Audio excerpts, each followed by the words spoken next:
Welcome to Team Fortress 2. Classic game. Part of the orange box. Though my copy was not. But, you know, orange box still considered one of the greatest game deals of all time. Got quite the show tonight. Uncletopia, and yeah. I'm sure there'll be a ton of great games ahead of us tonight. Here we go. Almost. Thanks for your patience.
Oh, I'm supposed to keep one of these. Almost scrapped.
Hello.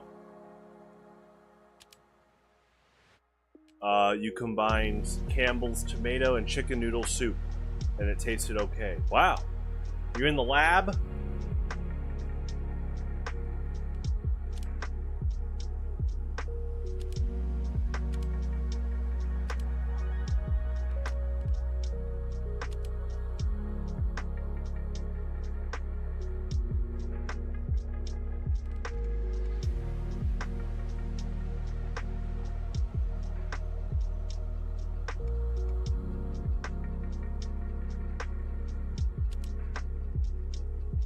Okay, that's really cool. Nice. That sounds like a good friend.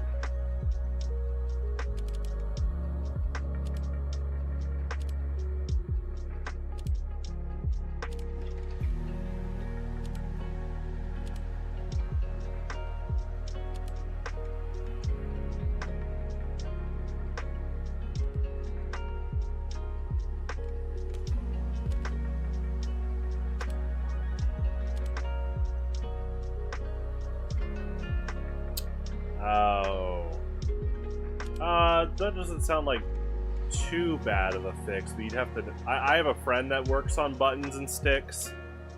You might have someone in the area that might know, but you'd have to basically play Street Fighter some more, and maybe you'll meet some people around your area in Canada.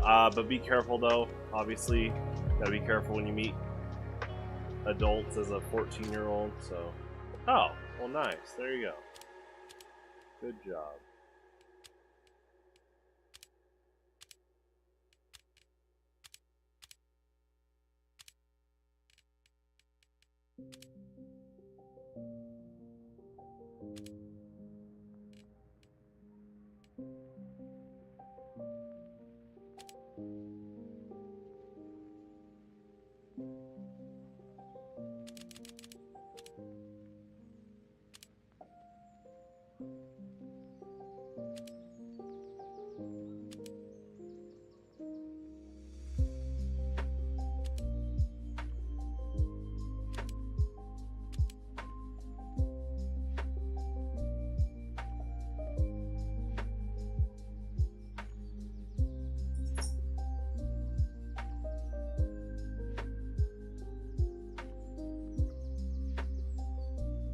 You just went on it. You playing arcade mode. Test your might.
Ends in 60 seconds. Who beat the game first try? Your friend?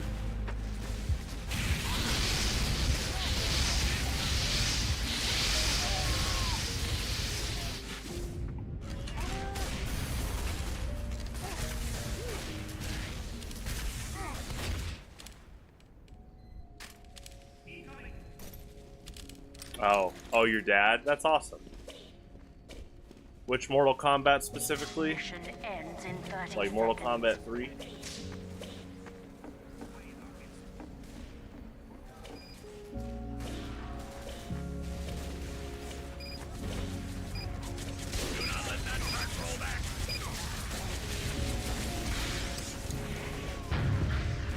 Oh, 1.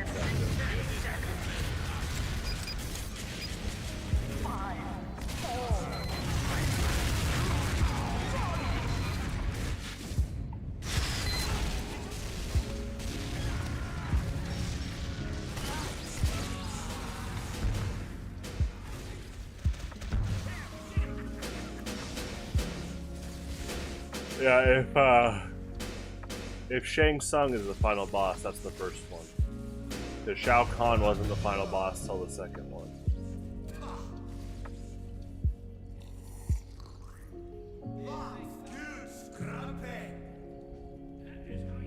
Oh, interesting. Classic with a K. I wonder if that's a re-release then. Let me see.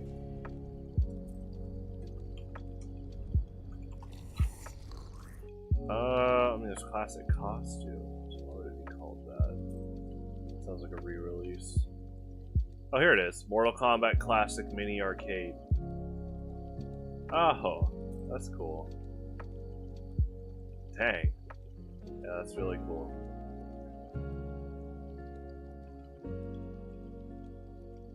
Johnny Cage is on there twice. Yeah, because there's 7 playable characters.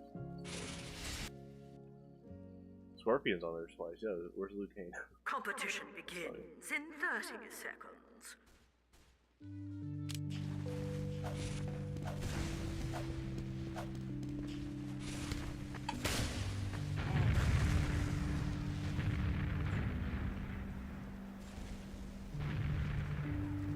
Get ready.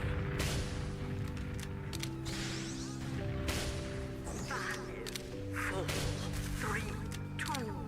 I love the smoke trail on the flares. They're so cool.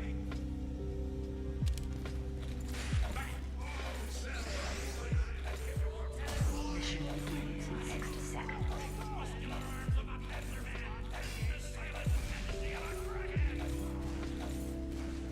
Alright, I'll do level 3.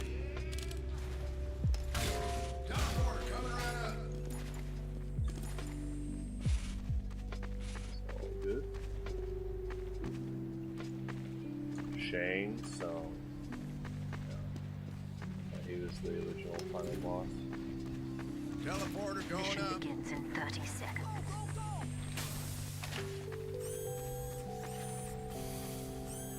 Sentry going up.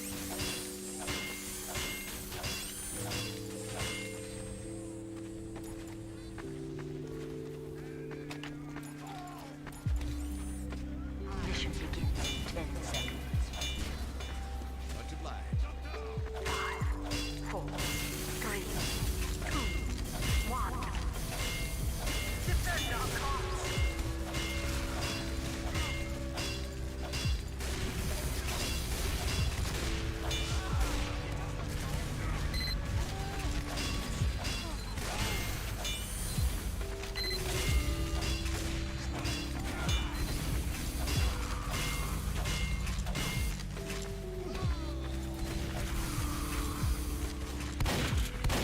Fun game.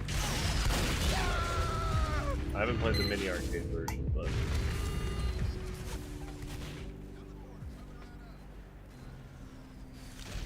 I've actually, now I think about it, excuse me, I've never played an original Mortal Kombat game. The first one I played was like Armageddon, which had like a ton of characters.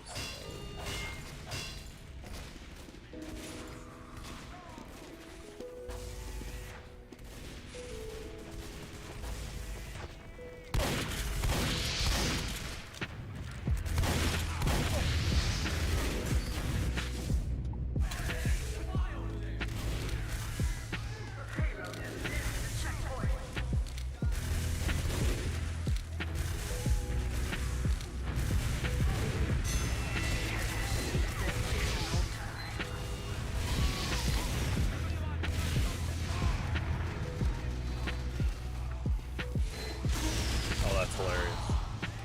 Good kill.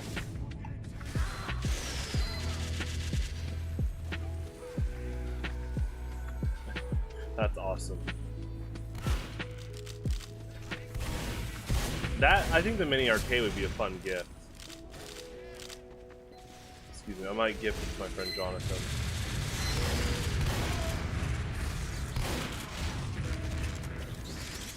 Nice going, pal.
Building a sentry.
They have the level 3 on the top, right?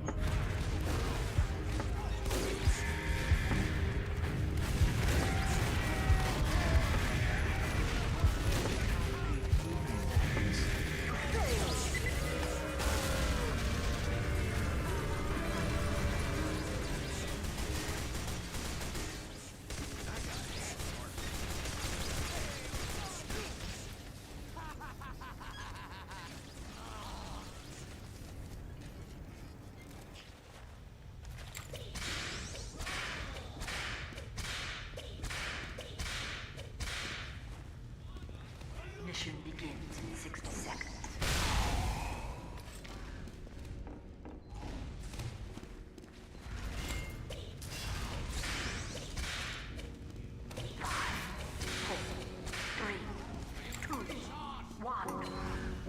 Teams are being scrambled.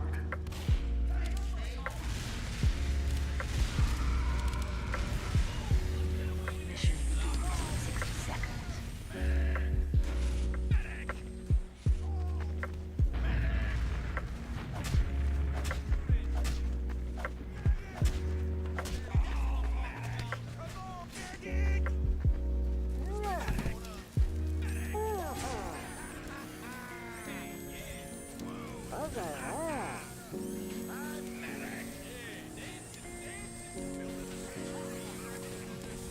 Mission begins in 30 seconds.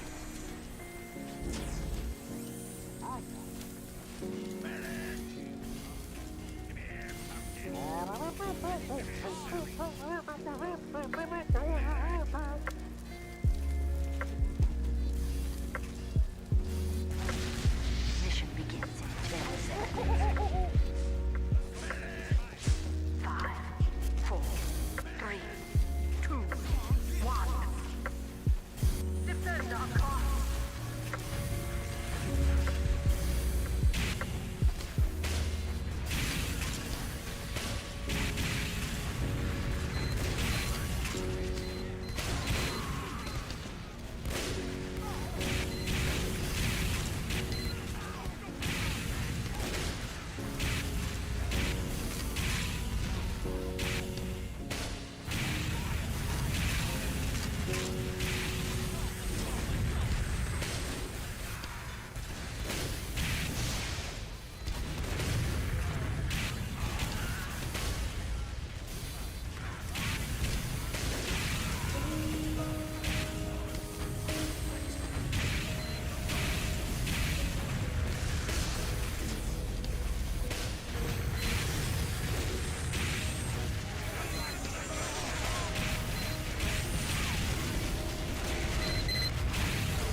probably that demo man that rocket picked up over to our respawn.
team, just in general. Seems like a good push play. Like the timer was winding down at the end.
I do think when there's more than one engineer, a mini can be a really, really nice form of extra defense.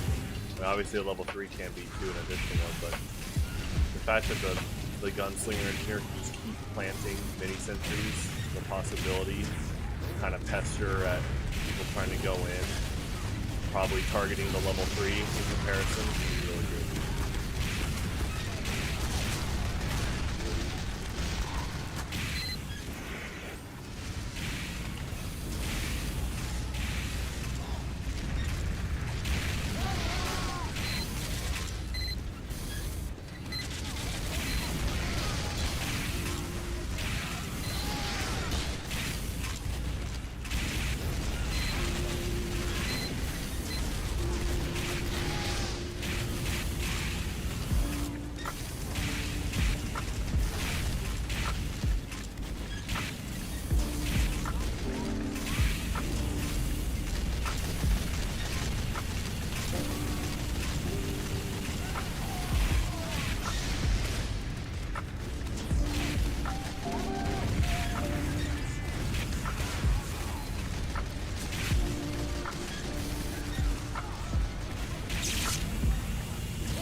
I like that sniper rifle.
It's up to you. You're already in Mugen bracket. You don't have to show up for it, but your team will definitely play.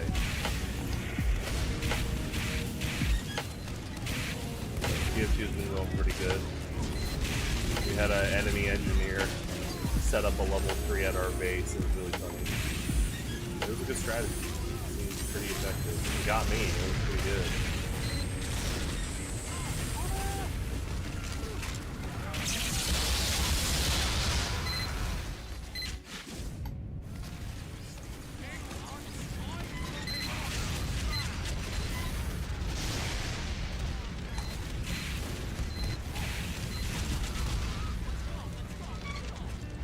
Yeah, I'm trying to adjust the volume levels a bit better.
Mortal Kombat 1's pretty cool.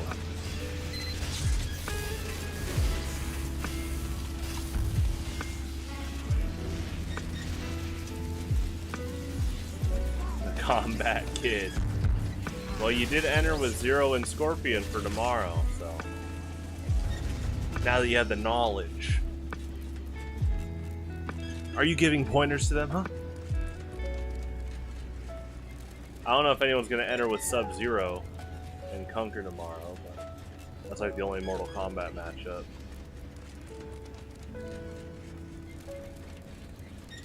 Fighting game kid. Fighting games are awesome, just in general. Soul Calibur, Street Fighter, Mortal Kombat, Super Smash Bros., Tekken. There you go.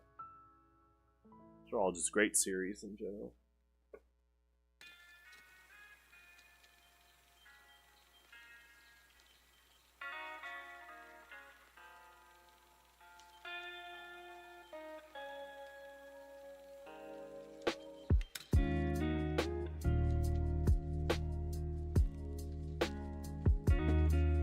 Prepare to compete in 30 seconds. Excuse me. Well, the teams are set, so you choose amongst that list. So Scorpion is with Zero. If you want Sub-Zero, he's with Conquer. In 10 seconds. 5, 4, 3, 2, 1.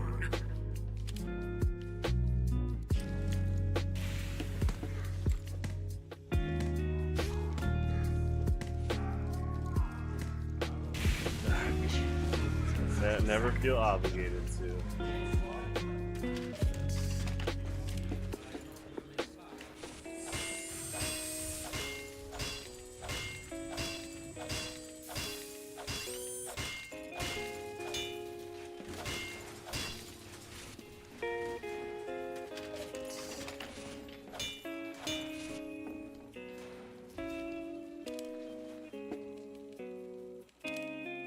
Mission begins in 30 seconds.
If people like the content, it's up to them. I just never want people to feel obligated.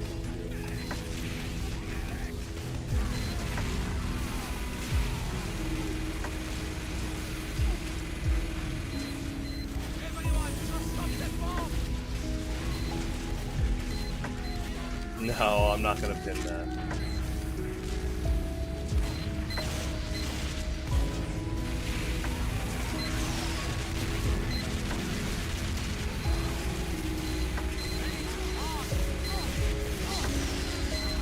Grenade.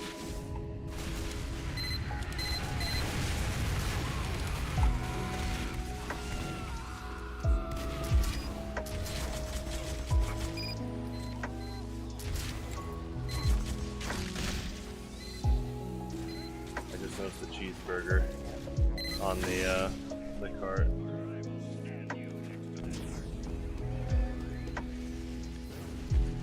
I mean, you can enter with a different team next week. I mean, if you want to change teams right now, you can, but you're gonna have to let me know. You can start tomorrow. It's like tomorrow at 4 is the deadline.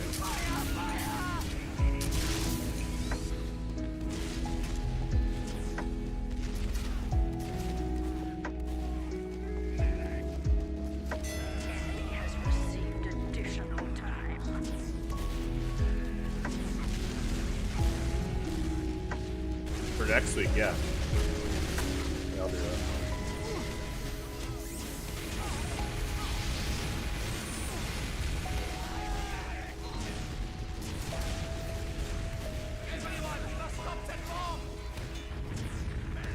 That sounds good.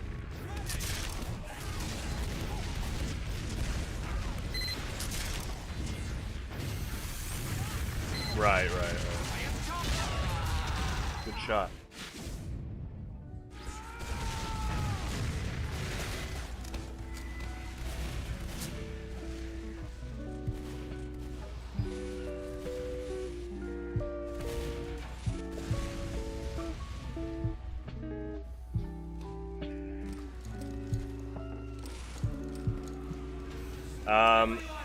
At the end of the month,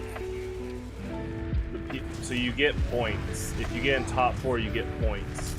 And at the end of the month, the top 3 players with the most points get prizes. So. Glad you asked that because I need to update the leaderboard tomorrow.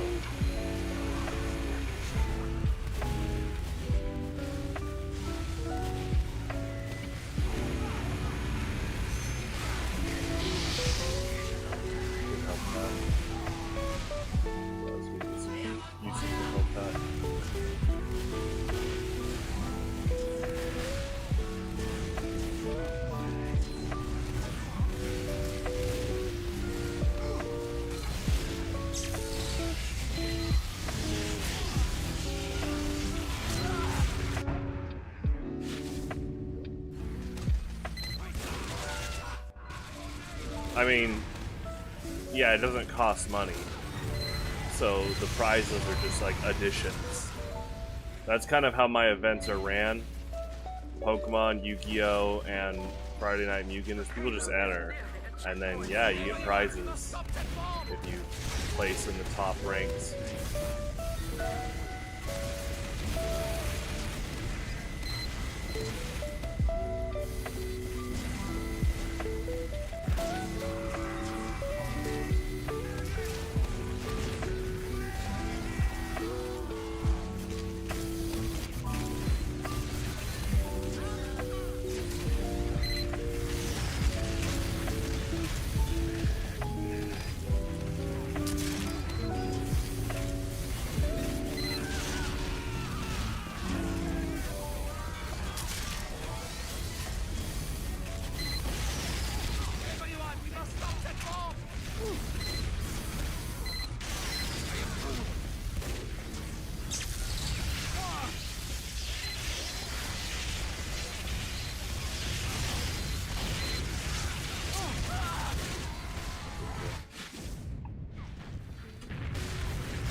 It's a gift card. Oh, excuse me. You'll get an Amazon gift card. The enemy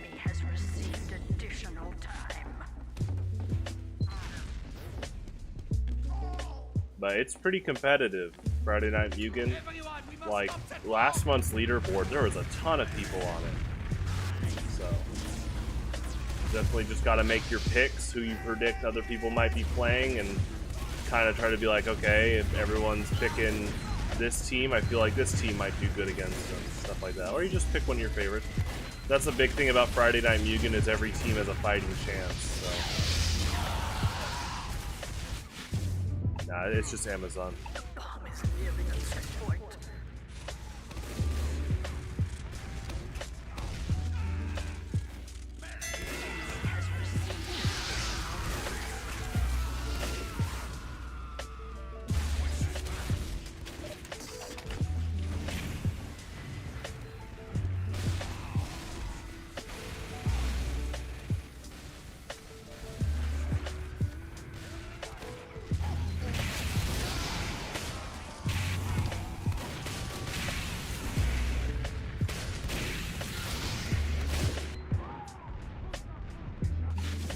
Yeah, it's just Amazon. So, I mean, you could give it to your dad or your mom or a friend if you can't take it, but nah, I'm just doing Amazon, man.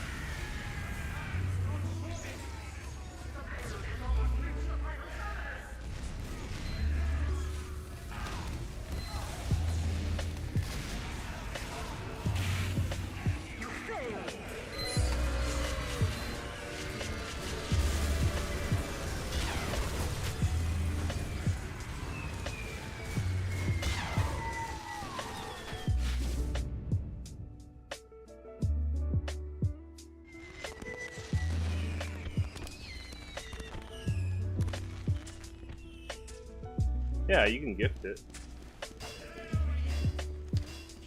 Mission begins That's in fine. 60 seconds. I'm just, yeah, I'm very consistent with those prizes, so. It's like, it's $5 for third, $6 for second, $7 for first, and that's once a month, so. The Kerber's, bro.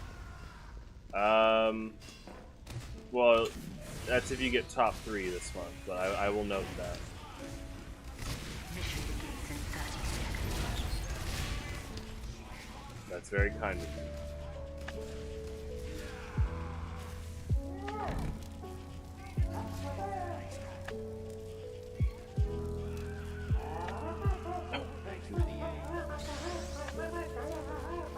Mission begins in 10 seconds. 5, 4, 3, 2, 1.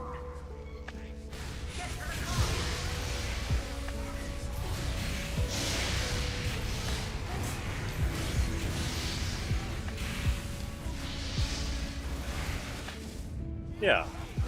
I mean, you can use, it's a digital gift card, so you just add it to your balance, and you can use that to buy. I mean, Amazon is basically like Walmart and Target, but like even more products on average, so.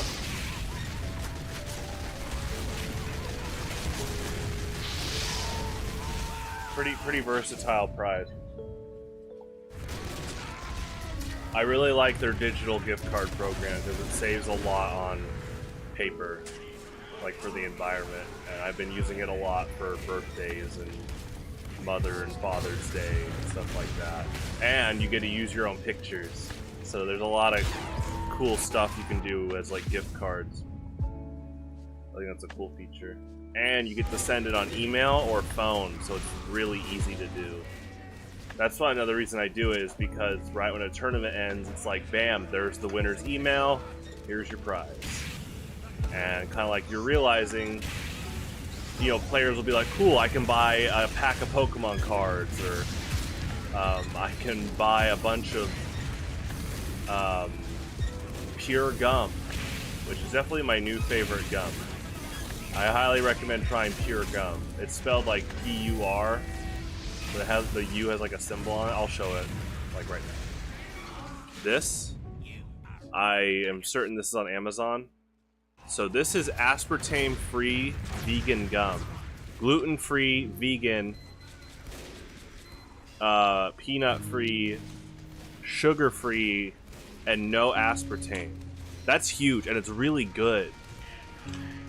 Like, I love chewing gum, and obviously I aim for sugar-free, but so much of it has aspartame, and that's not good for you. In fact, you know, they say it's worse for you than sugar. And so I saw this at Target a while back, and I'm a big fan. If someone else hosted these tournaments and I was winning Amazon gift card money, I for sure would be using it to get some pure gum, like recently if I would win and get that. So.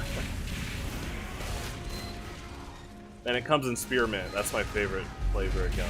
So yeah, it's really good. Yeah, word of advice: try to avoid aspartame as much as possible, no matter how old you are. And I am now just making sure that whatever I eat does not have it.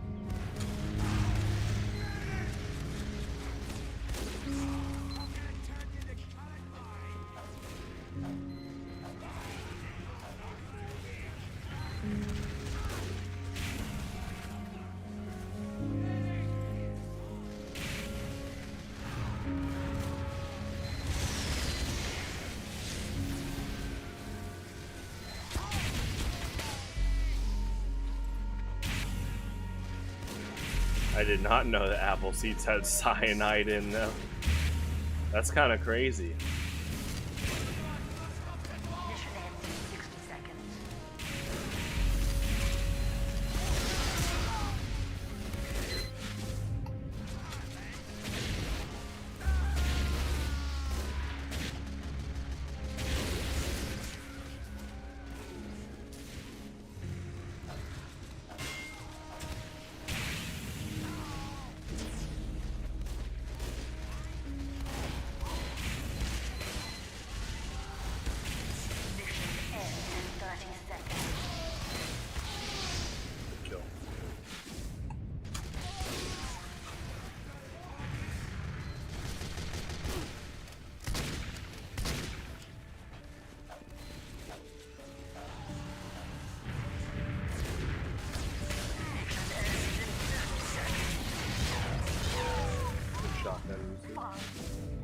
Yeah, that was really good. Switch with the crit shotgun.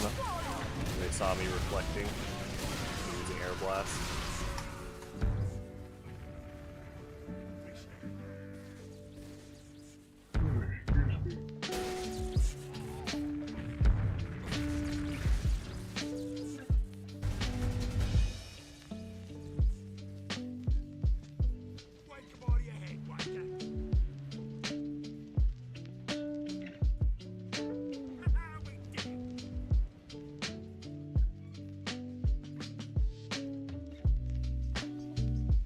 Have a good night.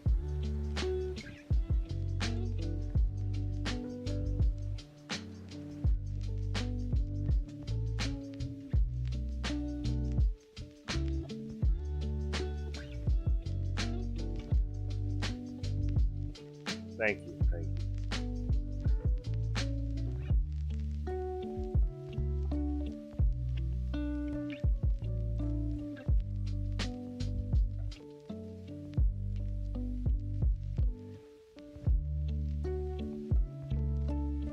Competition begins in 30 seconds. It's like TRK hacked your account. Get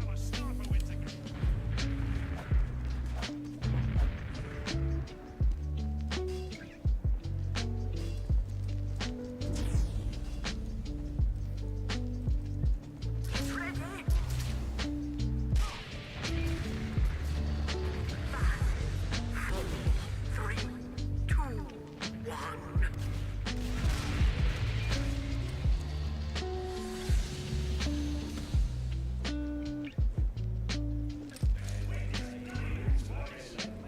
Mission begins in 60 seconds.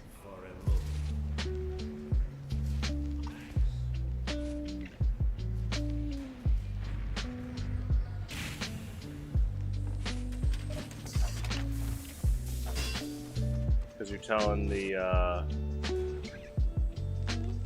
spider to do bad things.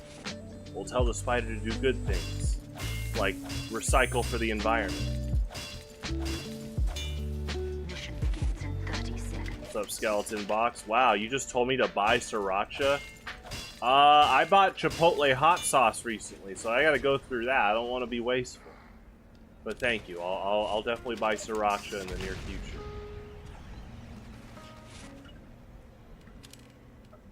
Mission begins in 10 seconds. 5, 4, 3, 2, 1. Defend our cause.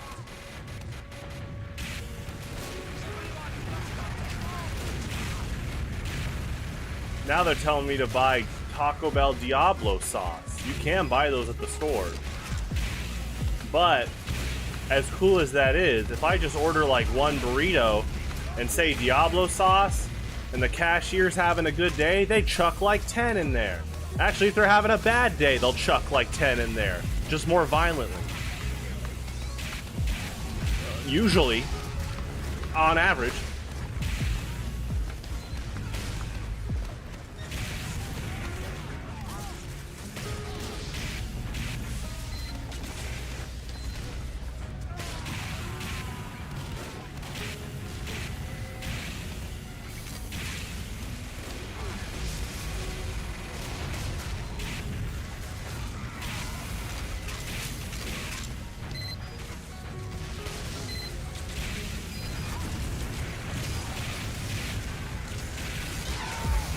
Good shot.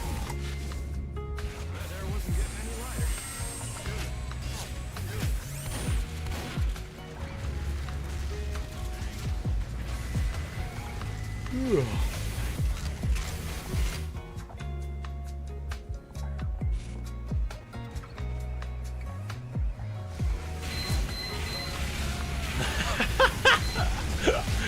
The siphon. The pump. Siphon off Baja Blast. Objective 007. Can you do it? He would not do that because that is stealing. Be a good citizen to society and buy your Baja Blast.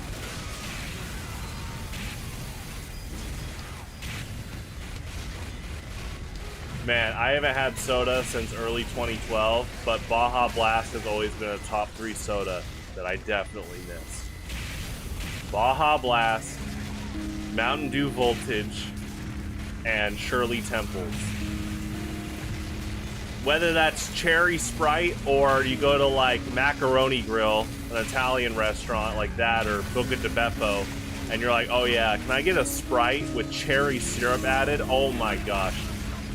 Even if you don't drink soda, that should be on everyone's bucket list. You should go to an Italian restaurant and order Sprite with cherry syrup added to it. Whew. Obviously, results may vary, but every time I've done it, it's good.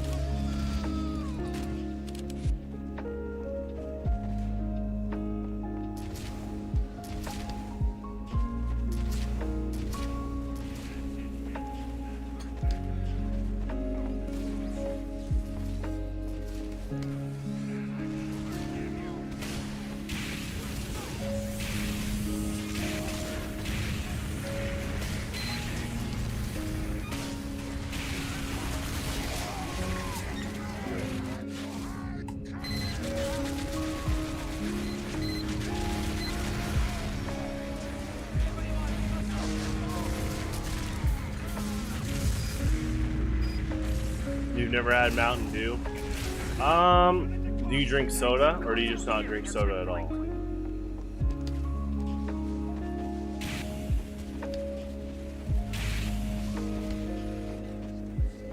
Mission ends in 30 seconds.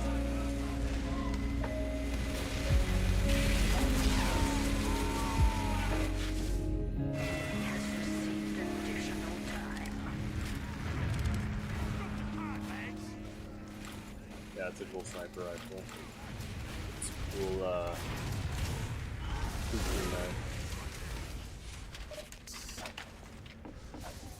Orange sody pops? Like Fanta? Fanta orange is pretty good. I actually, me and Lasagna were talking about this. Waterloo orange is really good. I actually haven't had Waterloo orange, but on the conversation, I definitely want to add that. And I've talked to him about it recently, but I actually think orange LaCroix is really good, and it actually tastes really similar to Fanta. Now, of course, again, I haven't had soda in a long time, but I remember Fanta. And I also, like, I'm not big on added sugar. Like, there's a point where I was off soda so much that you can really identify when there's a lot of added sugar to a drink, which again, Fanta's still good. But man, Orange LaCroix, they did a good job. I was like, oh wow, this is really, like, it's like a double take. Like, this is really sugar free, kind of like the Impossible Whopper. My stepsister was like, she was vegan when she had it, and she was like, this is really vegan. She's like, I feel like this is cheating. But it is. The green stuff. So if you're still drinking soda, I do recommend at least trying Mountain Dew once. Obviously avoid the vending machines that overcharge you, but if you can find like $1 for a can, 50 cents for a can, 50 cents, oh my gosh, yeah, with inflation, I don't know if you'll find that. But I would try it. I like Mountain Dew. I like Voltage and Baja Blast a lot more, but regular Mountain Dew is pretty good.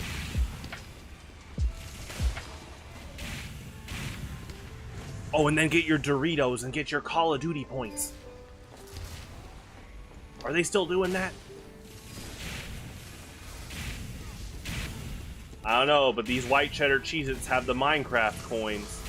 I don't even know if they got claimed. But... So I kind of like Minecraft a bit more than Call of Duty as a series. I think one is a bit more aligned with quality. Yeah, that's actually a steal. Let's be honest. $1 in this economy, what a great deal. It's like, oh, you know what? Full circle. Taco Bell is actually a really bad culprit of inflation right now. Really bad. To the point that I'm sure you've seen the memes. You know, people were talking about we used to be a society kind of. They'll make that was really good. That was a really good double grenade kill. They're like, we used to be a society kind of memes, and it was like 24/7 Walmart, dollar menu, McDonald's. Now they're trying to say McDouble, and I'm like, no. Let's go back to the early 2000s where the double cheeseburger was $1. Anyway, Taco Bell is one of the worst culprits of inflation because the beefy 5-layer burrito is like almost $5. In the early 2010s, that sucker was $1. And I knew it was too good to be true when that came out. I was like, this is $1? Like, this is jam-packed. So I knew that wasn't going to last long. They were kind of just testing the market. Dollar menus were big at the time. But now it's almost $5. And for me, in order for me to get full at Taco Bell, it's usually around $13 to $15 now. Which is funny because Chipotle got hit by inflation, but it's still about a little bit under $10, around $10, and I'm full. So Taco Bell, you're kind of a bit more expensive than Chipotle right now. At least when it comes to my default orders, just to be full, you know. And Chipotle has the added edge of it is healthier, just overall. Like with the ingredients, and man, Chipotle still fills me up like the whole day. Chipotle was like my go-to place to eat before a Smash Brothers tournament, because if you went to Chipotle before your bracket started, you were full like the whole night. It was awesome. Oh my gosh, you're right. Yeah, whoa. Wendy's is bad. And I love Wendy's. I love the Dave's Triple, right? I love the chocolate frosty. But in terms of price inflation, this isn't even just inflation. They are using inflation as like, you know what Wendy's is? Wendy's is like, you take someone to the firing range and they're like, go ahead, you're allowed to shoot guns here. Oh, okay. AK-47. You know? But no one's really stopping them right now.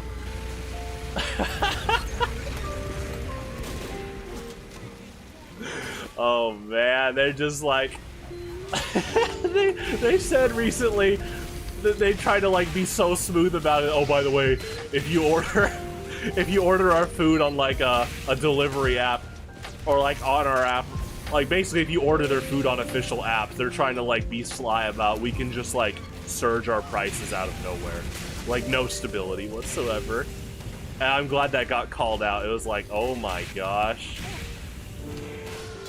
Yeah, they're still pretty good with their tweets, for what I've caught, and their ads.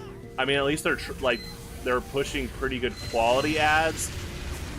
I don't really laugh at them, but at least I can see the effort. But that's kind of the weird thing is like their marketing is still good, but it's almost like a charade, like they're kind of like they're almost like trying to do a red herring. Their marketing is so good, but they're ironically not. They're not being blunt about their inflated prices, and I mean, obviously, in marketing, you tend to not talk about we had to raise our prices unless you can like say a trade-off. But with Wendy's, they're still trying to make it sound like you're getting a good deal. I was talking to my dad about this recently because my dad was asking me a few months ago. We were getting Sonic, and I wanted to get a large M&M Sonic Blast. They don't have large anymore. In fact, the price of medium was looking pretty close to the price of large for what I checked. And so I got a medium, but I was like, oh yeah, they're trying to do the whole psychological thing where it's like medium is now our biggest size. And they're like, now let's inflate the price because it's bigger. It's the biggest one, but technically not a bigger cup. And also, they're still trying to write off the whole like supersize me, like, it's a bit healthier. There's no reason to have large. Anyway, my dad was like, okay, how does fast food inflation even stop? Or he's like, how does inflation even stop right now? And I was like, honestly, in the context of fast food, it fully circles back to, again, early 2000s. McDonald's was like, oh, here's the dollar menu. Double cheeseburger is $1. Like, I still try to wrap my head around that because growing up, because again, I was born in 95. So as a kid and a young teenager, you can ask both my parents. We were going to McDonald's all the time. And of course, like with my metabolism, I could just eat whatever and like not get fat. And so, and like this isn't about me talking about like, oh yeah, I'm tall. It's just this is part of the metabolism thing. Is my final height now is like 6'4", 6'5", and so with a big metabolism as a kid and a teen, you're eating a lot. And so my parents like, oh my gosh, like my mom, I remember I can quote her. She's like, the dollar menu basically like saved so many like economical plans basically for me and just our family, because again, roll up to McDonald's, 4 double cheeseburgers. Oh yeah, it's like $4.50 after tax. And so now with inflation and the large Sonic Blast is gone, Taco Bell inflation is nuts, Wendy's inflation is crazy with their prices.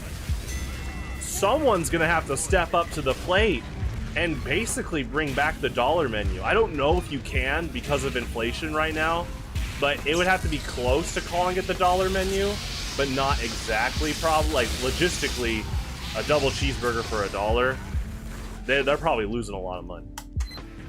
So, but someone has to do that. Someone needs to.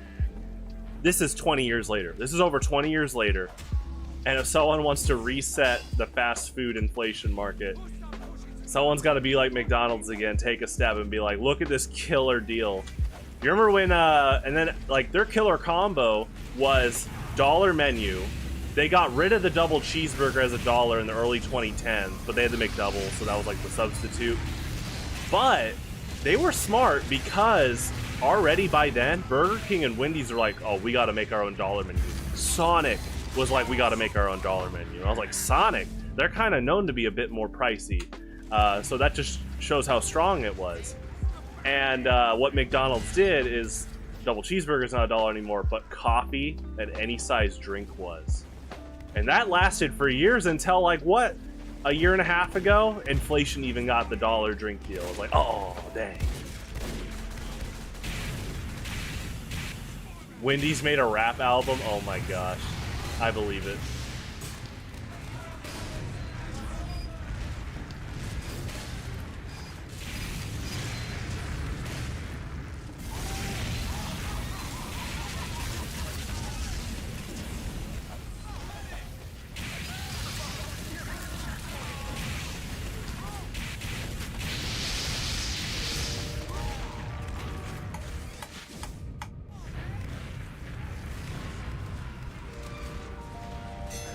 Oh yeah, it is sad. Well, it's just like, I mean, it's not a good sign for an economy. I mean, the job market's one thing, but then inflation. But you know what? It goes hand in hand. You know, the game market, the game industry, all these massive layoffs for the past like 2 years now, on average, that is not helping inflation. In fact, it's like a full circle. Inflation created a lot of jobs to be lost, or had a lot of it, like higher ups fire people, which, by the way, the whole Rockstar situation where they just laid off a bunch of people, and GTA 5 is set to release, it's coming up.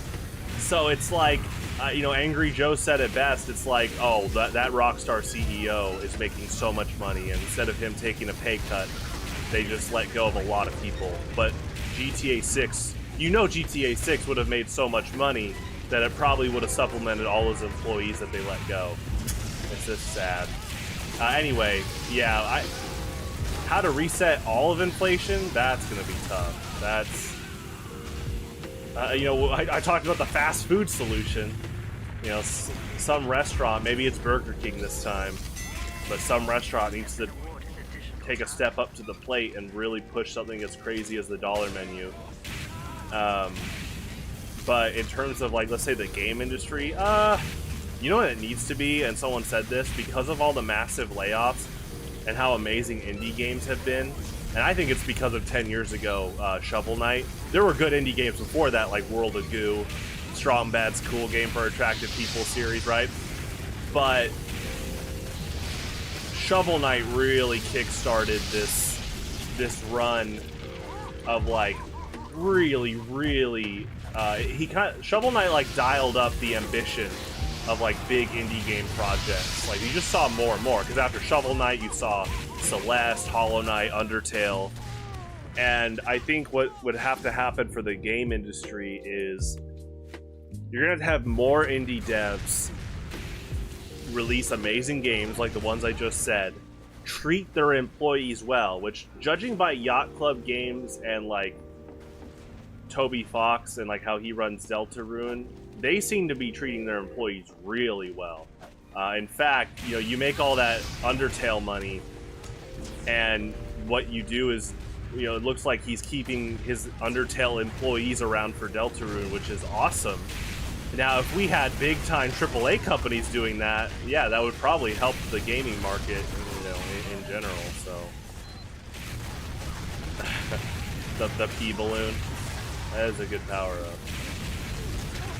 That was a good crit sticky kill. That was a good, excuse me, crit sticky play. Like, even 2 crit stickies, that's going to do a lot of AoE damage on average.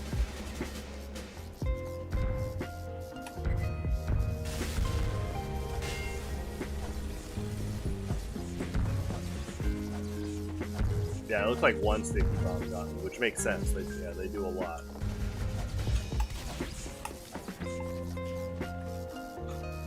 Yeah, it's kind of, I do think indie games are a big step to take to counter how bad the game industry's gotten. But I think one thing about indie games is obviously they don't own the IPs that some of them want to work with.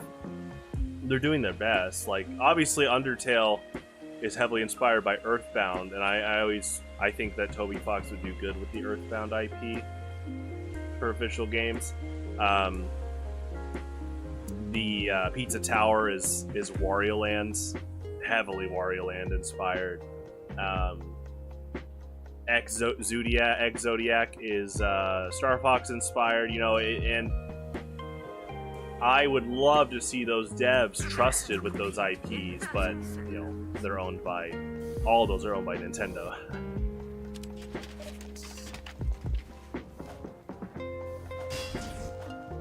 Depressing and plausible outcome. Oof. I mean, it doesn't even have to be indie. Like, Microsoft buys Bethesda, and we're hoping that that gets the gears really going for Bethesda needing, like, maybe more workers on Elder Scrolls 6. But Microsoft also just did massive layoffs, to the point that they laid off a company, they laid off people at a company that wasn't Bethesda, but I learned about how bad it was because of an Elder Scrolls meme page on Facebook. And they were just talking about, like, how awful it is. I was like, yeah, and now that Bethesda's part of Microsoft, I'm sure those employees are worried.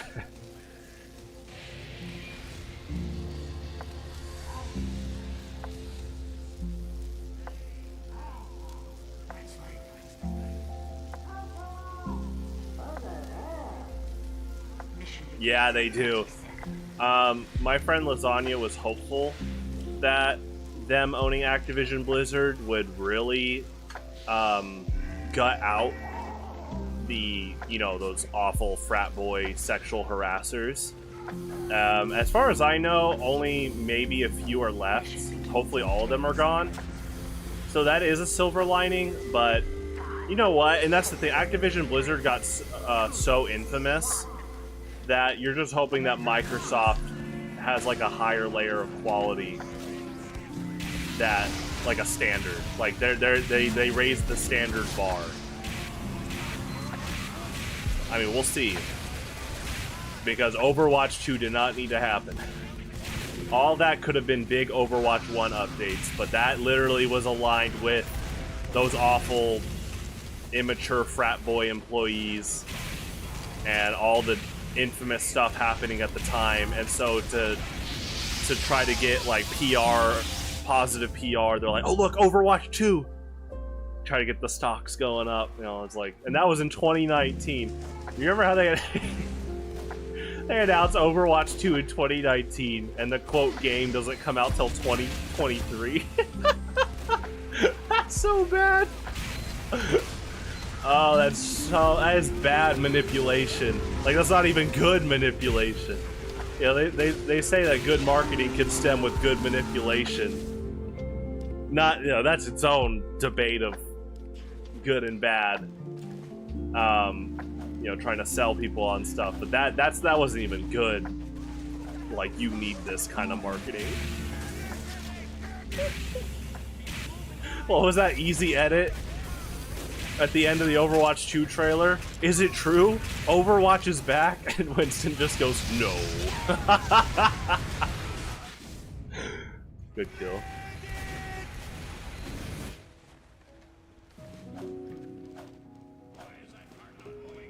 Oh my gosh, I forgot about that too. I stopped playing Blizzard games in 2020 because of all the awful, like, frat boy stuff coming out, like the sexual harassers.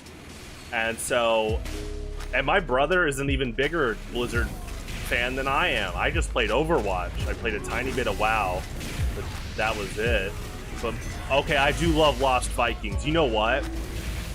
Okay, oh man, I am so, like, you know, I put my foot down about not supporting Blizzard to the point that I love Lost Vikings, but I cannot add Lost Viking, like the Factory Beat song, to my playlists, because that's how much I'm trying not to support Blizzard.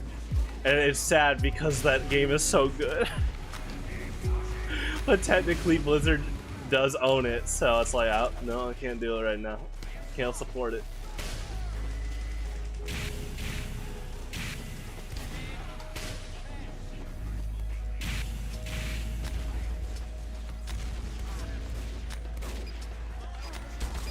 Nice, good security.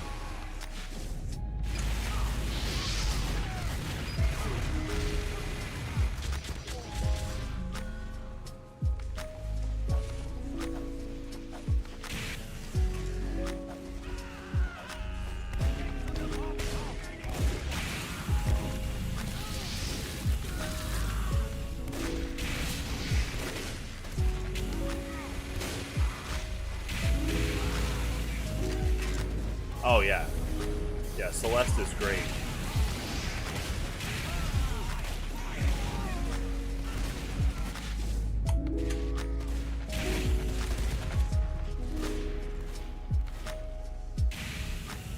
Yeah, I mean, one thing that really helped indie games thrive, you know what's a big trade-off, actually, too, is in the 2010s, that's when we started seeing, like, really, like, scummy, shady DLC practices.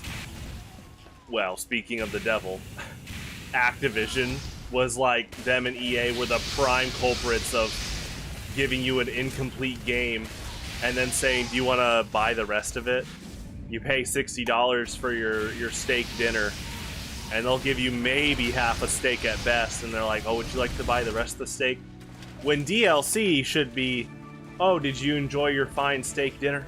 Would you like a chocolate lava cake? That's DLC. So, the 2010s was pushing, unfortunately, that. But the trade-off is that now independent developers didn't have to pay for expensive publishers. So you're talking about Celeste, Shovel Knight, you know, they didn't have to go find Activision or EA to publish their ideas because they didn't have to go through manufacturing. It's all digital. You know, WiiWare, Steam, really taken off. And yeah, it's interesting to think about that kind of trade-off, how now you can just go on Steam, buy Celeste or Hollow Knight, support those developers, and play the game. And then that kind of, now we're starting to stem into the discussion of physical versus digital media. If you're a collector, that's cool. If you like digital, that's cool. I mean, I like that I do have this, but it's okay if you have digital. This is more about, I grew up playing Nintendo games my whole life.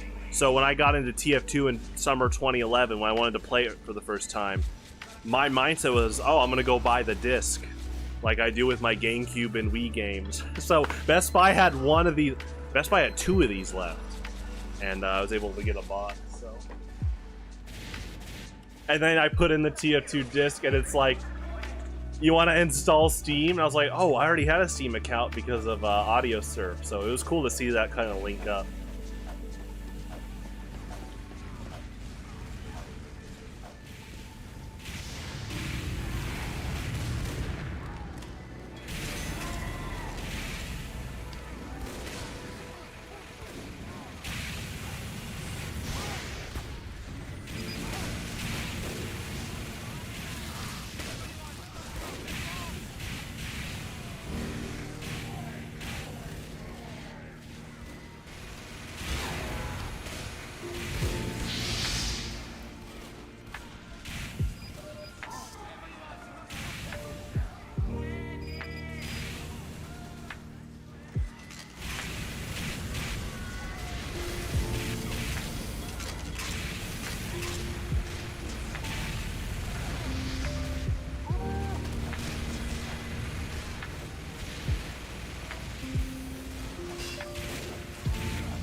Oh yeah, that would be awesome.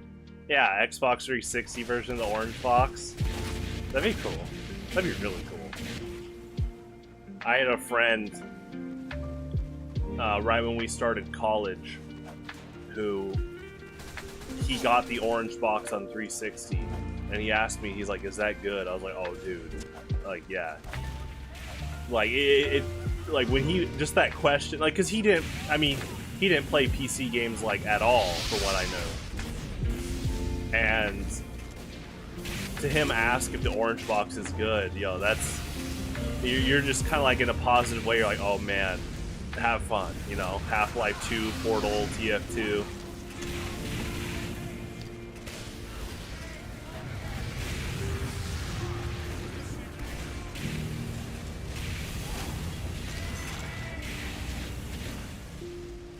Yeah, I wonder how much he got that for used, because that was already a good deal as a new game. I don't know how much. I can just look it up right now. How much does the orange box cost? Not on Steam. Oh, okay. GameStop, it's $30. Okay. Yeah, I think Steam kept that in check. If we didn't have Steam, obviously, I think that would cost a lot more. That's not bad then. Yeah, you should totally get a physical copy of that. That's just a cool thing to have. Hopefully it was worth the wait. Nope, just me, Gabe Moore. Man, those 2010 Valve memes. I mean, they're still kicking, a lot of them. Can't really think of any of them that just flat out died. I'm talking about like the really big ones, like you just said, hopefully it was worth the wait. You know, nope, just me, Gabe Newell. Now I've been seeing a lot less Steam Summer Sale, it's here kind of memes. You know, like here comes the wave, and it's all the great deals. I have been seeing a lot less Steam Summer Sale memes. What's up?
Definitely wouldn't happen on Uncletopia, but that's kind of funny.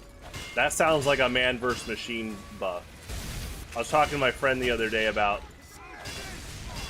like, because man vs. machine is PvE, some of the crazy changes you can do that would look like pretty nuts if it was PvP. My favorite example is Engineer can get an extra mini sentry, so you can just have a level 3 like this, and then also just an extra mini sentry to spawn. I think that's great.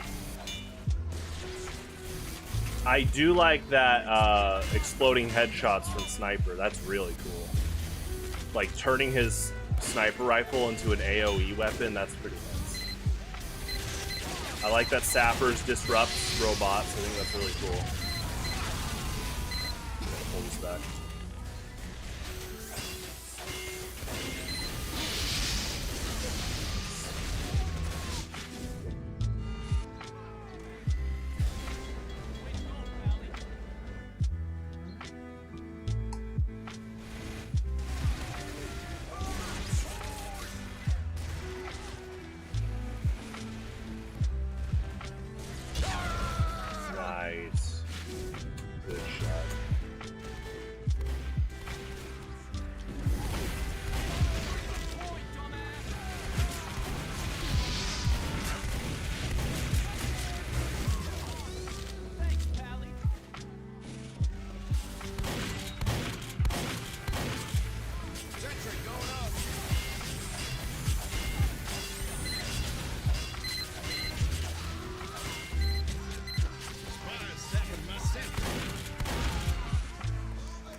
I love using the terrain of a building, trying to make like crazy jumps and open up routes. I mean, that's kind of like the Scout with the Winger. When the Winger got changed to boost your jump height, there was all these new routes you could take, which is really cool.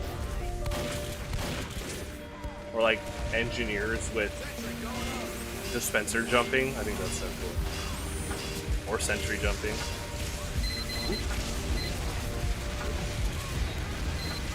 Console button.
Building the sentry.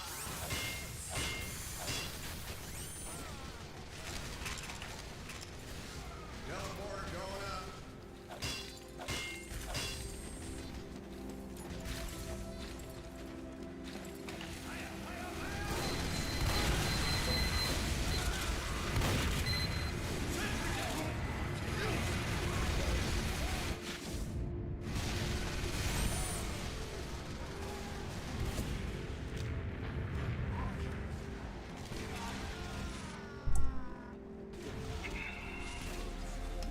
Teleporter coming right up. Teleporter down.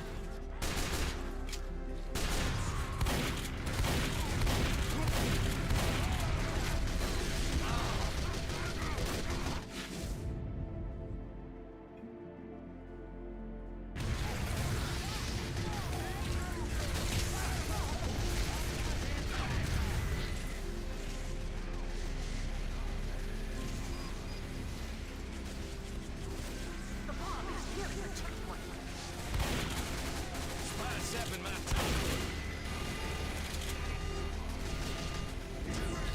Teleporter down.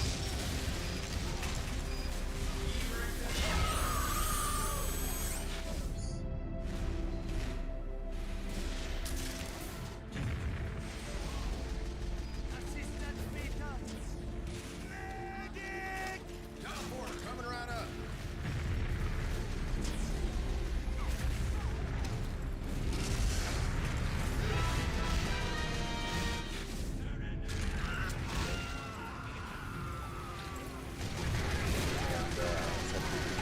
That was a good kill too. I wish that.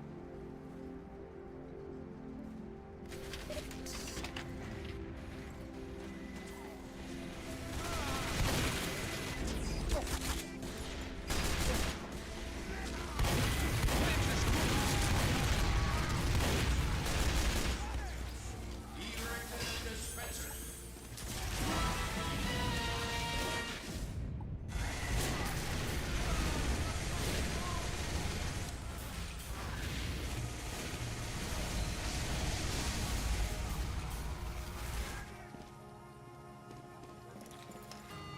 Teleporter going up.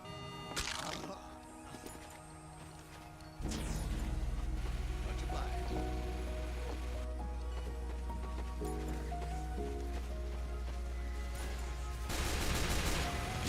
Appreciate it.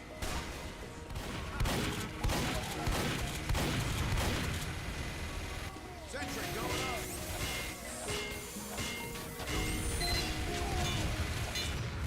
Sentry down.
sentry.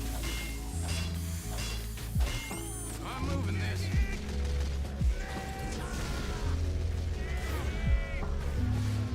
Go on, hit. Stepping my sentry. Good grenade. Another good, like, sticky bomb push into a grenade. Everyone, we must stop that bomb.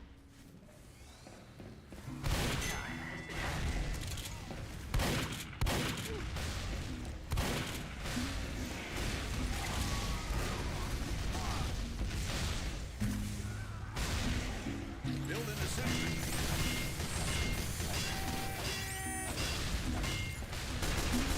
I'm moving.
You're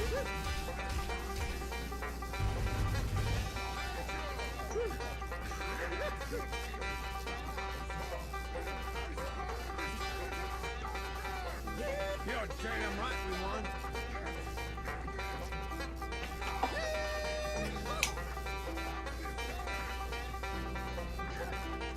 We are riding high.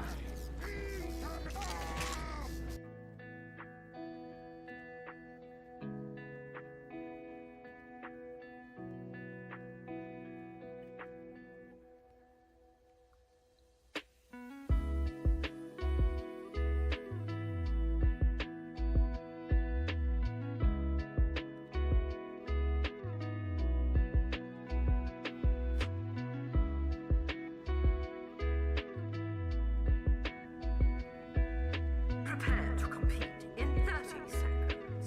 Reckon we better get to game.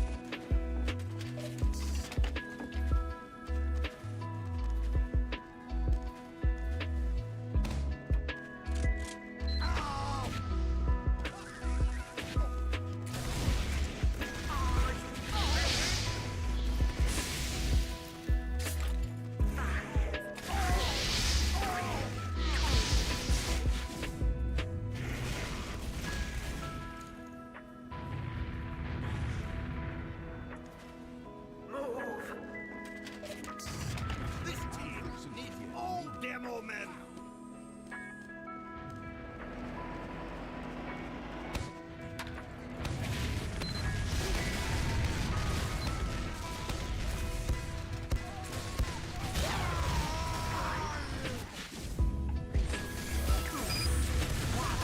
The point is now available. The control point is being captured. Alert. The control point is being contested.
It's funny that this voice line screen is like stuck.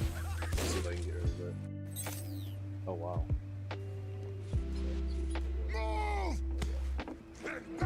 And that might have been from last game too. After I was done using the banjo card. Yeah, because I was trying to open up like a voice line.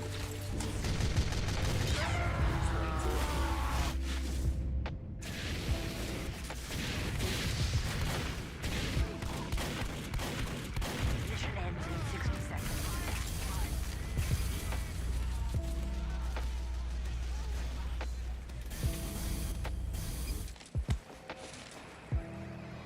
That's good trip.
captured.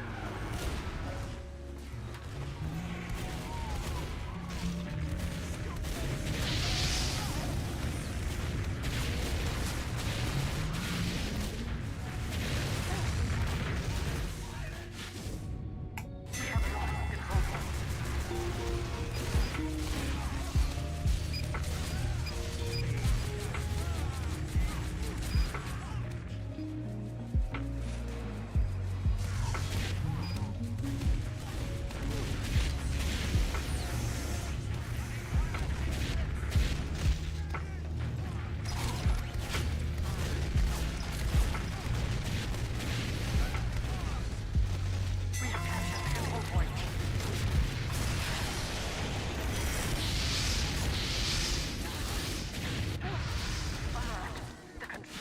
We have captured the control point.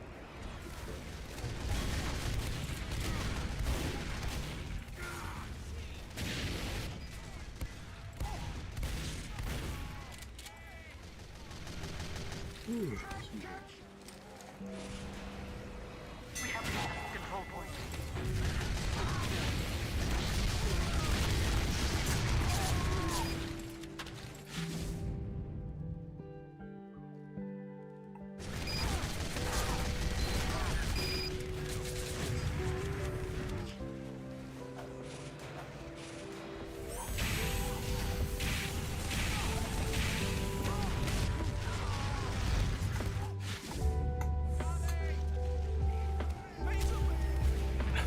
They all fight that fast. Like, there's three of them.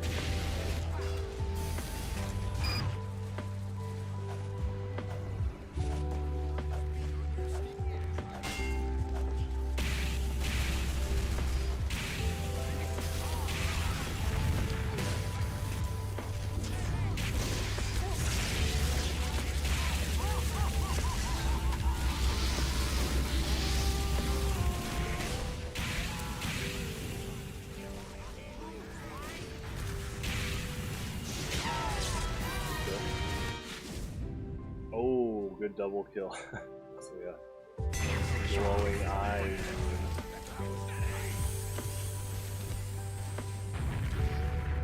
Oh boy, look who it is. Good old TRK.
very good medic.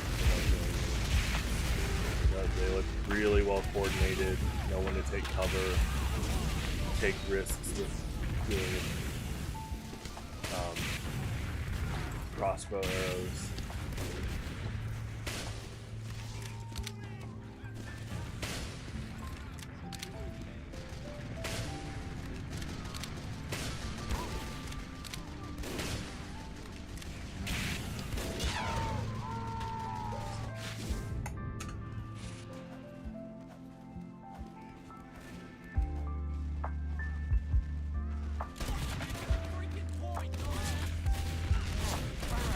The control point is being captured.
Are they the engineer that put up the level 3?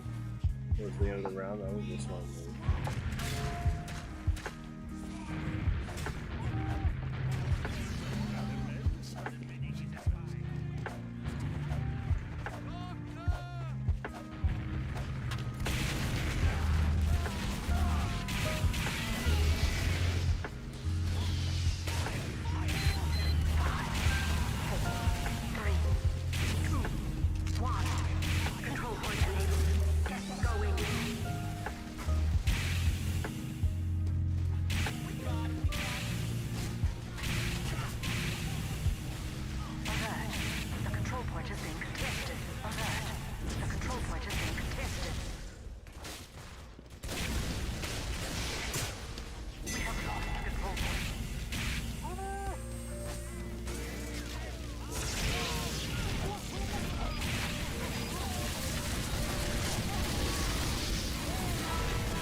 Nice. That was like just a good barrage of hitboxes, flamethrower, rockets, grenades.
Family Guy funny moments. That's the name of their medi gun.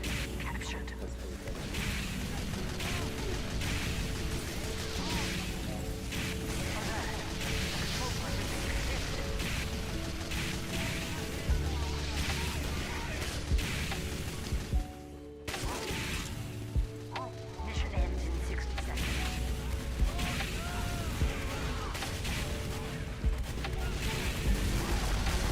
The double heavy. That could be a pretty good play. Alert.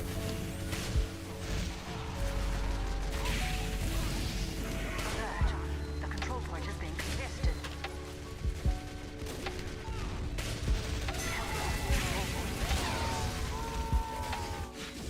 Good shot. That was like a quick scope. Quick scope headshot. Build on your slot.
air blast. That's cool. The angle in the corner of that soldier was really funny.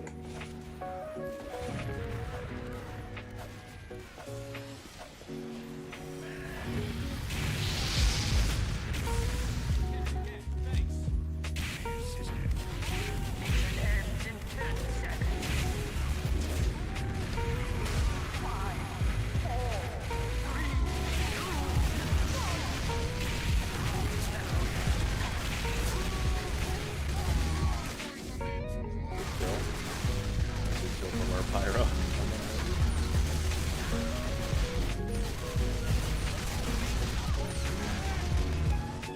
You failed.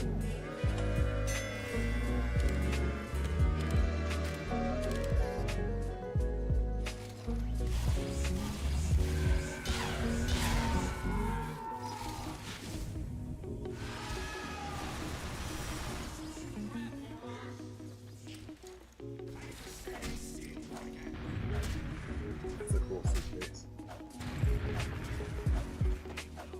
I wonder what the default color is, unless it's pink.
Getting out.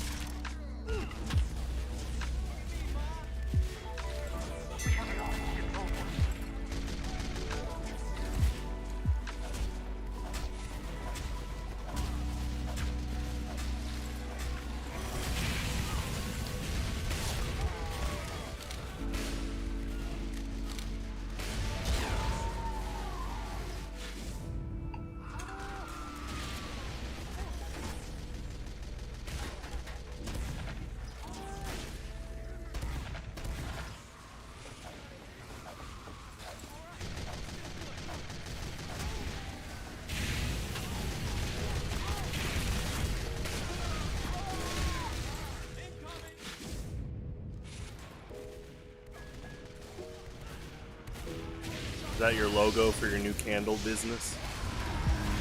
You start out with 3 scents, right? Cinnamon, pine, and cupcakes. Okay. Vanilla cupcakes. Well, let me know when the sales go online. I'll definitely buy the pine one.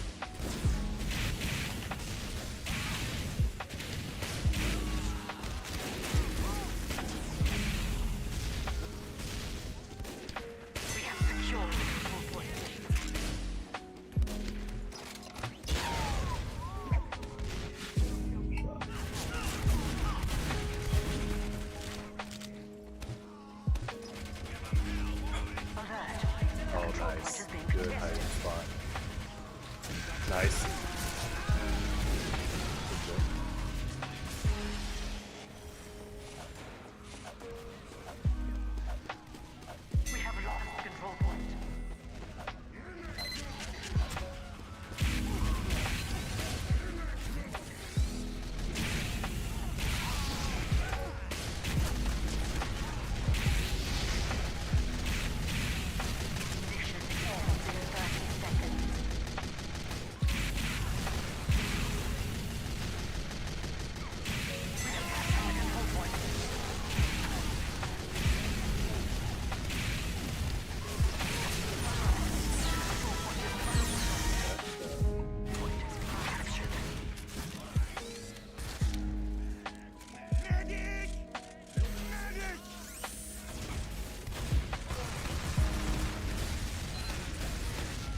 Oh, really?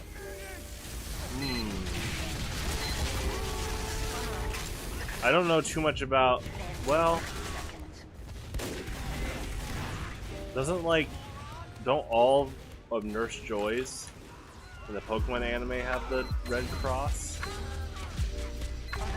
Without permission? Do you think Pokemon got permission? I'd have to learn more about that. It is a cool symbol for medic, though. I think it works well with the Nurse Joy designs, too, in the anime. Mission ends in 30 seconds.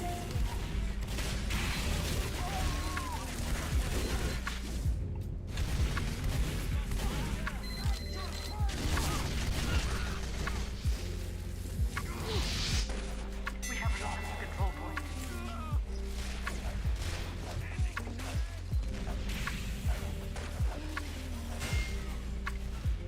That was good. That was a cool hiding spot. And they like uncloaked to the side of me. And actually like, that was a good body block too. Good, well played. Okay, I'll be right back. And yeah, I streamed for about 4 hours, so still got about an hour and a half left. I started an hour late because my internet was out for a bit, but I'll be here for like an hour and a half more. Alright.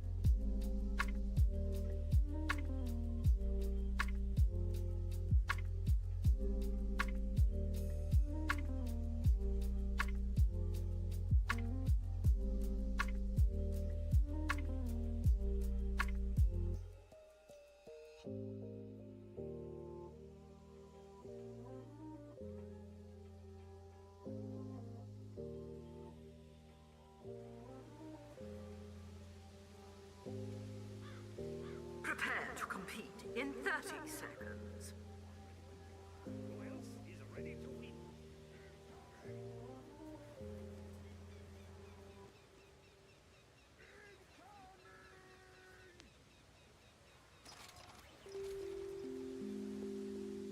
Are you ready?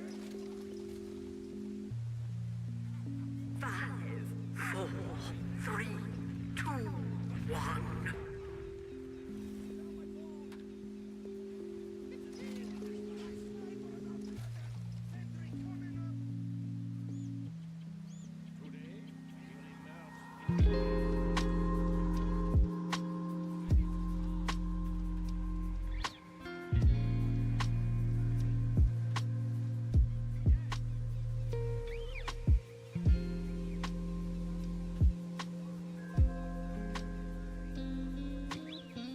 Mission begins in 60 seconds.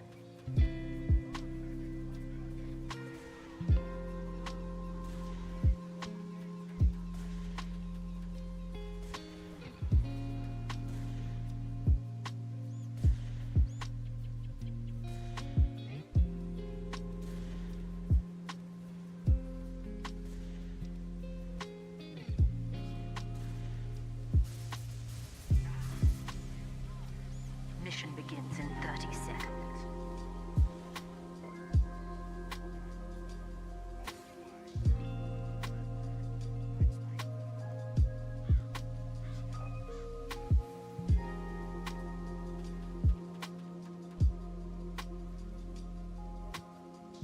Mission begins in 10 seconds. 5, 4, 3, 2, 1.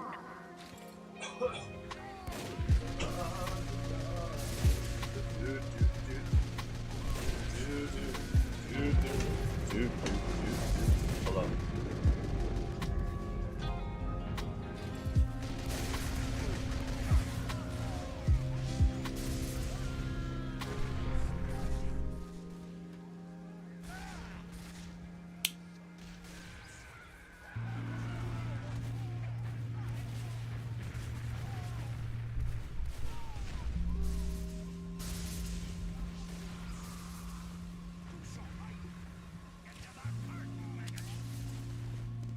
Good old Thunder Mountain.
Now that looks like a gummy worm, not an earthworm.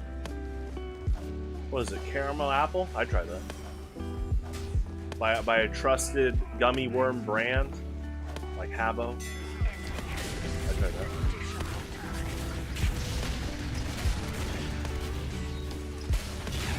That's another gummy worm. Okay, these are just gummy worms. Okay, YouTube, nice, nice. Those are cool emotes. There goes 2 of my ideas.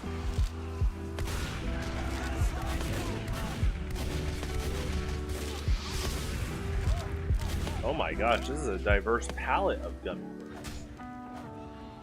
I'm impressed. Thank you for sharing this with me. That's not even sarcasm.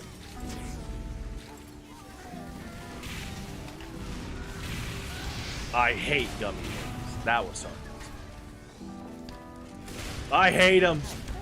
Okay, that was a little bit real. In delivery, but it was still sarcasm. Urgh! I don't know what that was. Impersonation of anger. Yeah, let's practice anger now. Okay, here we go. Let's be toxic, alright.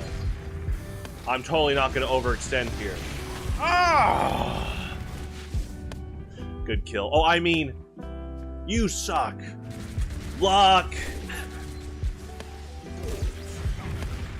Oh, those secret? That's cool. I'm a big fan of secret emotes. That takes me back to early 2000s RuneScape, where you know there was the secret text commands to change the color and the animation of your text. I'm actually planning to stream RuneScape later this month because I am now valid to get, or I now can get my 20-year veteran cape. Because I started playing RuneScape in 3rd grade, 2004. So yeah, around 2004. I have to check the exact date, but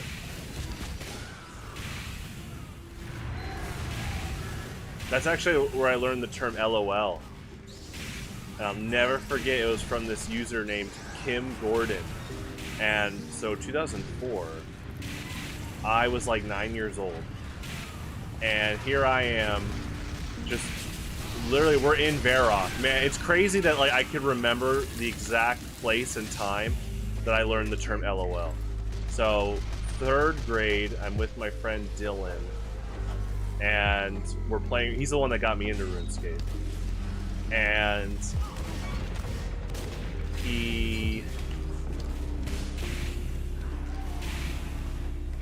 we're in his dad's like office room as we're playing. That's where like we can have 2 computers, and we're in Varrock, and I'm just joking around. In fact, even to this day, my account Banjo47. Remember, this is 2 years prior to Spire Fan. Spire's not even out yet. Metroid Prime Hunters, 2 more years. I'm joking around in Varrock, and this one person named Kim Gordon keeps saying LOL. And I was just like, are you from Texas? I thought, because the character was like this like blonde like woman character, so I'm like, are you from Texas? Saying lol. I asked my friend, I was like, is she from Texas? And I said it out loud, like, you from Texas? My friend's like, Pete, that means laugh out loud. And I was like, Oh. Okay. So, I'll never forget. Thank you, RuneScape, and thank you, Tim Gordon, for teaching me the term LOL.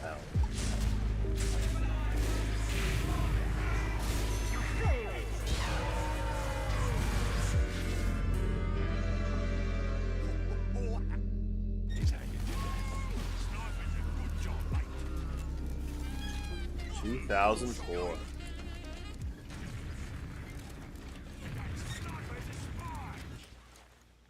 We were just talking about that year because of how good it was for gaming and stuff.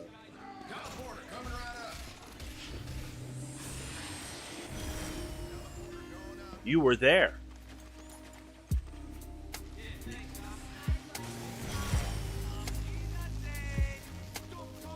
Dispenser going up. Dispenser here. Teleporter coming right up. 60 seconds. League of... Oh my gosh. Oh my gosh.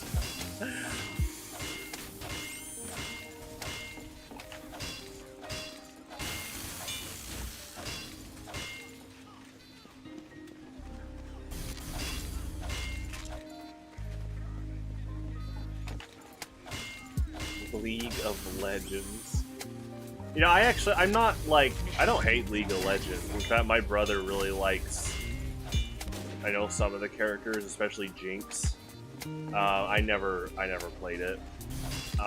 But it is crazy how the game got so infamous because of its toxic community.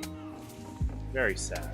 Very sad that happened. Because I recently learned about like the origin stories of League of Legends. It actually full circles back to what we were talking about earlier about indie games or like indie ideas just blowing up. Technically, League of Legends started pretty independent. You know, what was the name of that fierce competitor that they brushed off League of Legends, and then League of Legends just quickly skyrocketed. And again, that I'm happy for them. That has nothing to do with the toxic fan base. It's just unfortunate that to this day, a lot of players lack humility and self-growth skills, so that they just keep blaming other people. But you know, you are in charge of you, and there are good ways to give positive feedback without blaming others and saying awful things. So.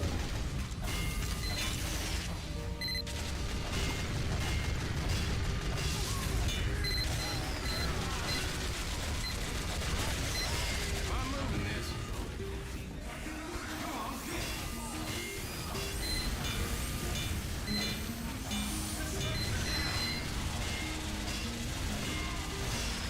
Teleporter down.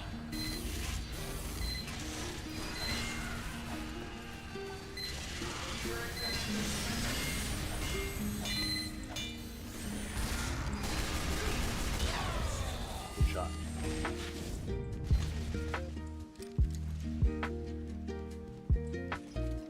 A genre. It is funny how much MOBAs influenced Overwatch. Because Overwatch, I mean, literally developers admitted at a BlizzCon, it is a imitation of TF. It is their imitation of TF2. But the timing of when this game came out played a big deal because MOBAs were really big. And so it kind of makes you wonder what Overwatch might have been like if it released even earlier. Because TF2, I mean Team Fortress, like the original Quake mod, yeah, it wasn't really played with the MOBA genre as a direct influence. But what's interesting is how much TF2 kind of played a role for other MOBA games, because it's such an amazing class-based shooter, a character-based team game. Oh, hey, how's it going?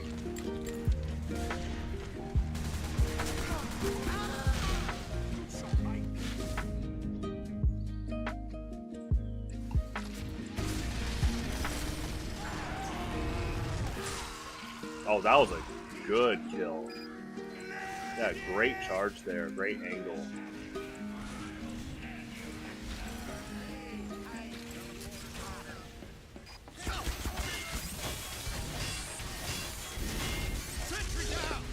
Definitely trying to out repair that mini sentry. Dispenser going up. You know, I had someone point out to me right when Overwatch came out, and it was a great distinction. Because Overwatch is a direct imitation of TF2. Okay, first off, I want to tell you the first time I played Overwatch. I was at University of Missouri. The school year basically was done. Yeah, the school year was done, and I was able to try Overwatch for a bit. And I was like, oh yeah, so this is Blizzard's. You know, my brother had actually introduced me to the game before that. I was like, okay, so this is Blizzard's imitation of TF2. So I played it very similar to TF2. And, you know, even before the game came out, I was like, oh yeah, Zenyatta's the character I'd like to play. But I was trying, you know, other characters. And because I was playing with the mindset of, oh, this is meant to be similar to TF2, like, right when I picked Roadhog, I thought he was going to move pretty slow, like the heavy. And so I was thrown off that, like, all the tanks that I played, and I quickly figured out that, like, everyone basically has around the same movement speed aside from, like, Tracer and Genji. But all the tanks did not have below average movement speed. I was like, whoa. And then I pick Mei, and I find out she can freeze, like Noxus and Metroid Prime Hunters. And if you played Metroid Prime Hunters, if Noxus freezes you, you're probably gonna die. And if it's free-for-all, like 4-player, then someone else might kill you. But Noxus always has enough time, usually, to deplete all your health with just a few headshots from his Judicator. So, when I saw that Mei could freeze like Noxus, my TF2 translation was like, wait, you can just freeze him and then use a melee attack? That's insane. So at first, I tried to push the strategy of freeze and melee. Because my TF2 mind was like, oh my gosh, in this game, could you imagine a spy if you just freeze him and go for a backstab? Or even just like Pyro with like the back scratcher. So then I quickly was figuring out that melee doesn't do a lot. It's like an emergency option for most characters, and Zenyatta did not have his push until years later. So that was funny to like kind of figure out. And then what I'm getting to is my friend educated me on a good comparison correction. Is he said that, you know, these are heroes, not classes. I didn't play MOBAs, so I knew it had some similar things to like League of Legends and Dota, but Dota 1 and 2. But I was like, when my friend pointed out that they're heroes and not classes, I was like, oh, because you look at a class, I'm about to do it right here, you can adjust so many things in a class, like their weapons, that their playstyle could drastically alter. But with heroes, it's very static. You're not changing their weapons and their sets. And that's why Overwatch has so many more characters, and TF2, you know, has 9. But those 9 characters are classes. So it was very interesting to learn about that, and then see, okay, this is definitely a big MOBA influence. The characters have way less adjustable combinations. I mean, they can't change weapons like a TF2 class, but that is more aligned with like a MOBA character. So it's pretty interesting. I mean, technically, in fighting games, Mortal Kombat has basically been doing classes for a while. Was like since Mortal Kombat X, it's like each character has variations. Which is, I think that's kind of cool. That's something I think some people don't realize, is how much work has gone into stuff like that, because what's beneficial about that is, so my favorite Mortal Kombat character is Stryker, but he hasn't been playable in any of the games that have different variations. But an example would be, I like Striker, and let's say the meta is Cabal in Mortal Kombat 1. Let's say they're both in the game, right? And Cabal is a hard matchup for one of the Striker variations. But the fact that there's two others, and they play differently as variations, means that you could probably find a variation that isn't as hard of a matchup. I just think that's really cool. I mean, it's kind of like, it's similar to Pokemon. You know, Pokemon have, like, interchangeable, like, moves and stuff. So there's just a lot of context. So, yeah. Yeah, that's a good point. Mission begins in 10 seconds. Smash 4, yeah, they are like static heroes. Though, I guess with fighting game characters, that's an interesting comparison too, though. That's, you know, naturally what we've been segueing into is fighting game characters. I mean, when you think of a move set, that's a lot of detail. I'm not saying that, like, Overwatch heroes don't have a lot of detail, but, like, you know, Soldier 76 and Yada, they only have a few abilities, and then they're ult. But there is the free form of movement and aim, which is its own broad canvas of, like, being able to demonstrate skill. But for fighting game characters, they have a lot of different moves. And then, like you said in Smash 4, custom moves. Yeah, that does kind of make them like a class. That's interesting. Because then and I talked about this earlier, because 10 years ago, almost, when Smash 4 came out, and then Kansas City was being pushed as, like, the root kind of beta test area for custom moves at first, because the guy that pushed it is from Kansas City. Yeah, now it never got around to this, but it is interesting to think that if custom moves kept taking off, then would people, instead of saying I main Yoshi, oh yeah, I main Yoshi 1224. Oh cool, I main DK 2222. Oh sorry, it's like 3 variations. There's no 4. 1223. Because in this game, you can say, like, Rocket Jumper Soldier, Demo Knight, Battle Engineer, Battle Medic, because of, like, how much different you can change a character here, so their playstyle can change just in general. But yeah, it's interesting to think where Smash 4 might have gone in dialogue if custom moves stuck around.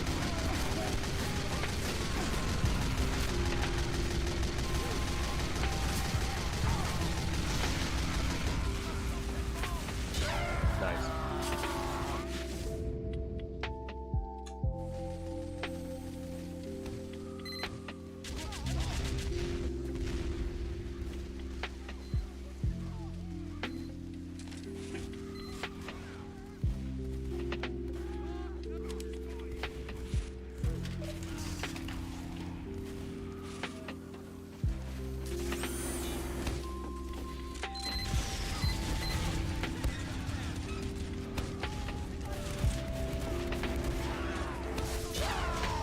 Good backstab.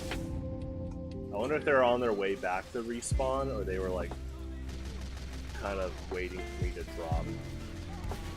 I'm trying to get better at that. I'm trying to analyze when, like, a spy kills me, how long they might have been pursuing me, and, like, what their approach plan was, or if it was, like, quickly improvised. So, you know, I mean, as a pyro main, I'm trying to get better at tracking tendencies like that.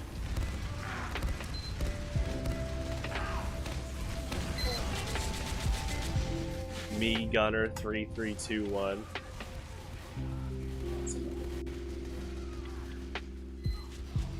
It's just funny, like I said, like, if that took off, like, oh, I main this character and their number combo.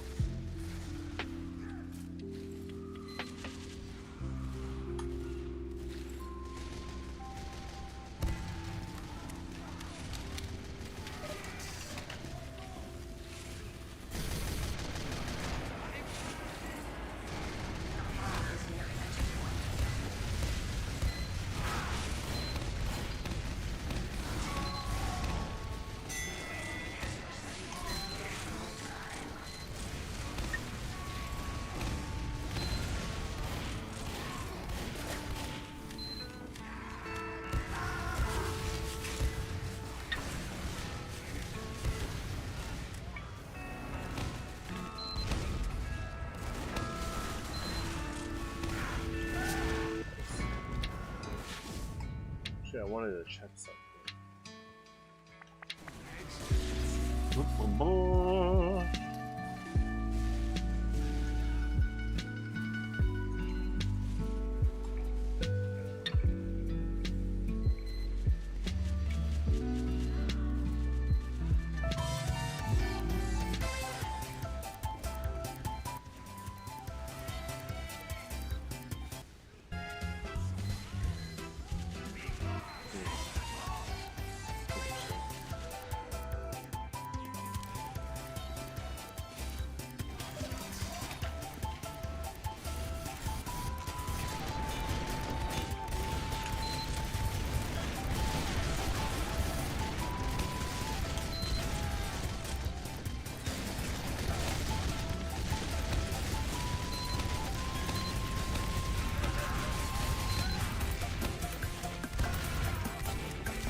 I've never heard this song. I was on the way home today. I was like, I bet there's a compilation of like a bunch of Mario Party board music. And I've never like looked that up. But I had Western Land playing on the way home. I was like, yeah, I need to play some Mario Party music on stream.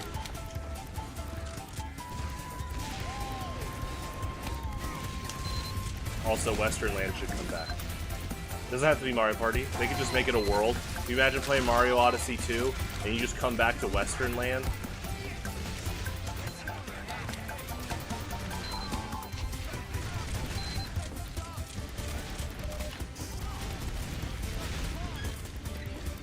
They brought back Cowboy Mario in P+ as like a secret costume. Oh.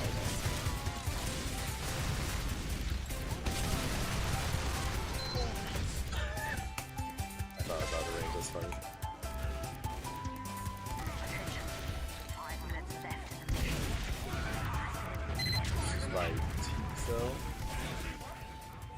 I'm trying to gauge the range they're doing here with maps or boards. Let's see.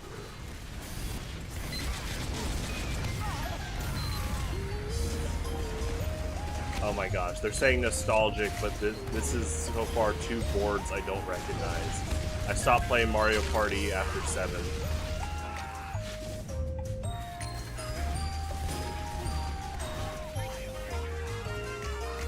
Armor King is awesome. Wait a second. You know, I'm not gonna play her.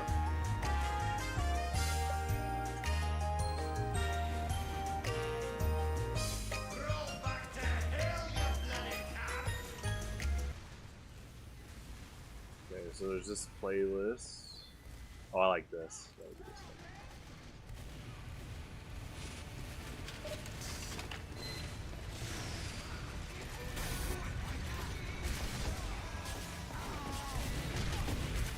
It's funny when Tekken every now and then technically has like weapons or equips, because then it gets really close to Soul Calibur. I know Yoshimitsu always has his weapon, and like Raven, and like Master Raven, and that new guy that's like in charge of that whole division, Victor.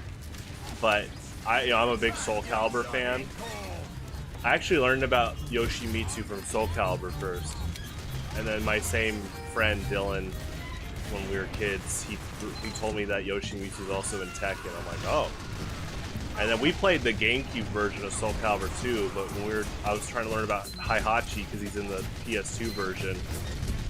He was like, oh yeah, that guy's from Tekken 2. I'm like, oh, what is this Tekken series? And, you know, around that same time, a little bit after.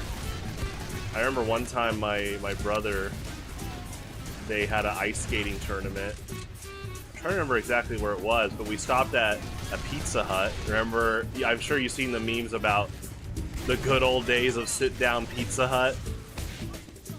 And it had it was Tekken 3. like a Tekken 3 machine, and I was like, oh my gosh, I can play as a bear.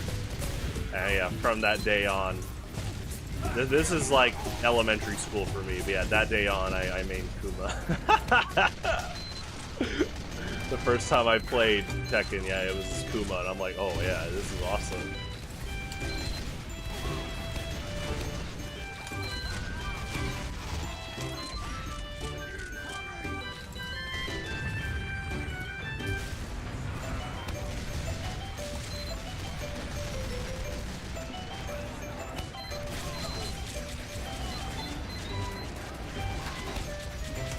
Oh, hey, how's it going?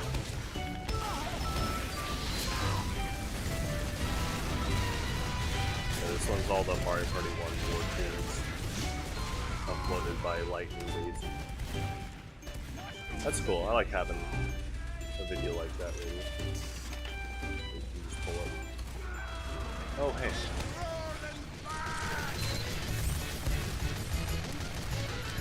Oh, let's bring back this world. Like, just visit it. It doesn't even have to be in Mario Party.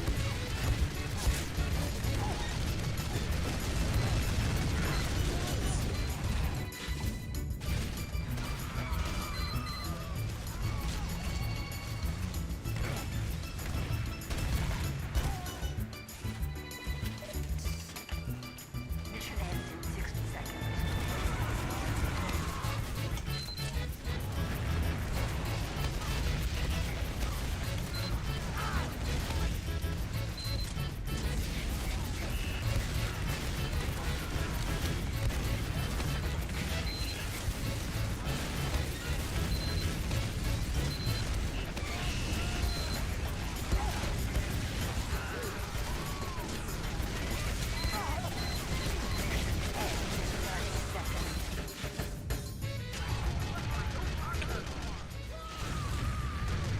Oh, that's so funny. Oh my gosh. Yeah, I mean, you know, like you mentioned earlier, you were, you know, we're like 10 years apart. So, yeah, that would make sense. My first Tekken was 3, playing Kuma. Your first Tekken was 7, playing Akuma. Oh, that's hilarious. I wonder how many other people played Akuma as their first Tekken character. I wonder how many people thought Akuma was a Tekken character and not a guest character.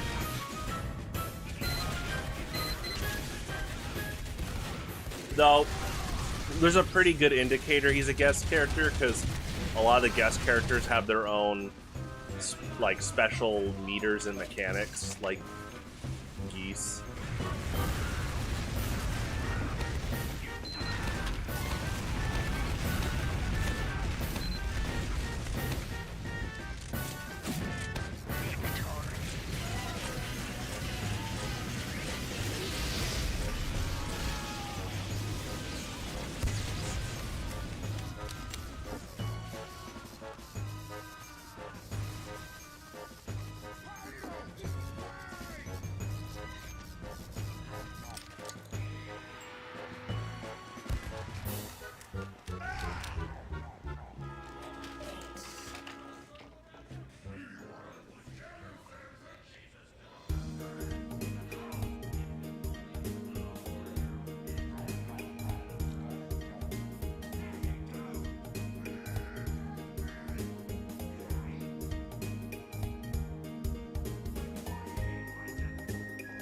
Mission begins in 60 seconds.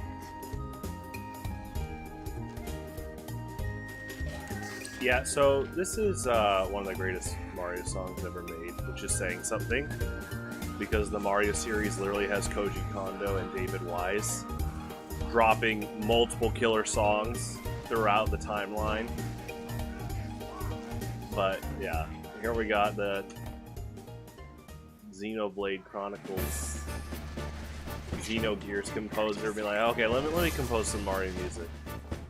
And I'm over here like, oh, you should come back. All 3 of them should go. Oh, whoa, whoa, whoa, whoa. Nintendo, I'll start the Kickstarter. Nintendo, you need to make a Mario game, whether it's Mario Party or it's a new Super Mario Bros. Game where you play as Mario, Luigi, Yoshi, Donkey Kong, Wario, and you travel to all of their sub-series levels, or a bunch of them. And then you get those 3 composers I said, plus the person that wrote for Luigi's Mansion 1, which is the composer for Yoshi's Story. And then you get, like, one of the Wario composers, whether it's for Wario, one of the WarioWare or Wario Land games. Nintendo, let's talk. Mario Wonder was awesome. They should add DK and, like, Wario as playable characters. And then, you know, they're already taking more creative liberties, making Daisy playable. Mario Wonder had a lot of crazy stuff. So it's like, hey, why don't we, what if we did a level in Jungle Japes? What if we did a level in, like an island from Wario Land? You know? Nintendo, you got the rights to it.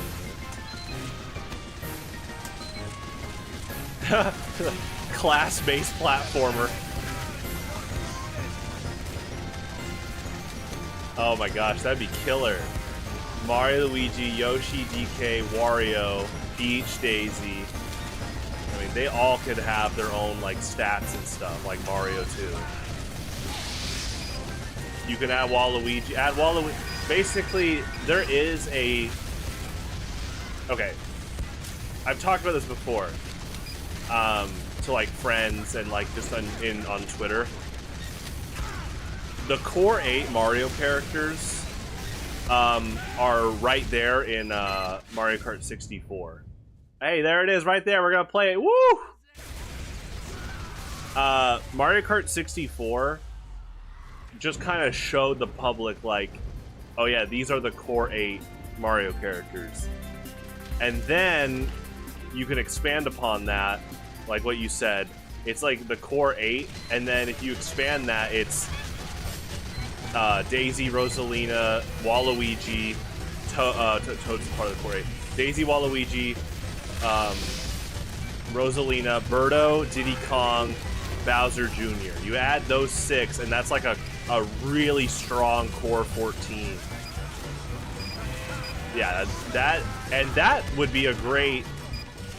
I mean, if you can make a plot to where Bowser and Bowser Jr. help out, and you get all 14 of them, that'd be nuts. That'd be insane. Oh my gosh, that's such a good widespread roster. That's another reason why that core 14 is so good. Is Yoshi fans have characters, Wario fans have characters, DK fans, Luigi's Mansion fans, Bowser fans, yeah. Captain Toad fans.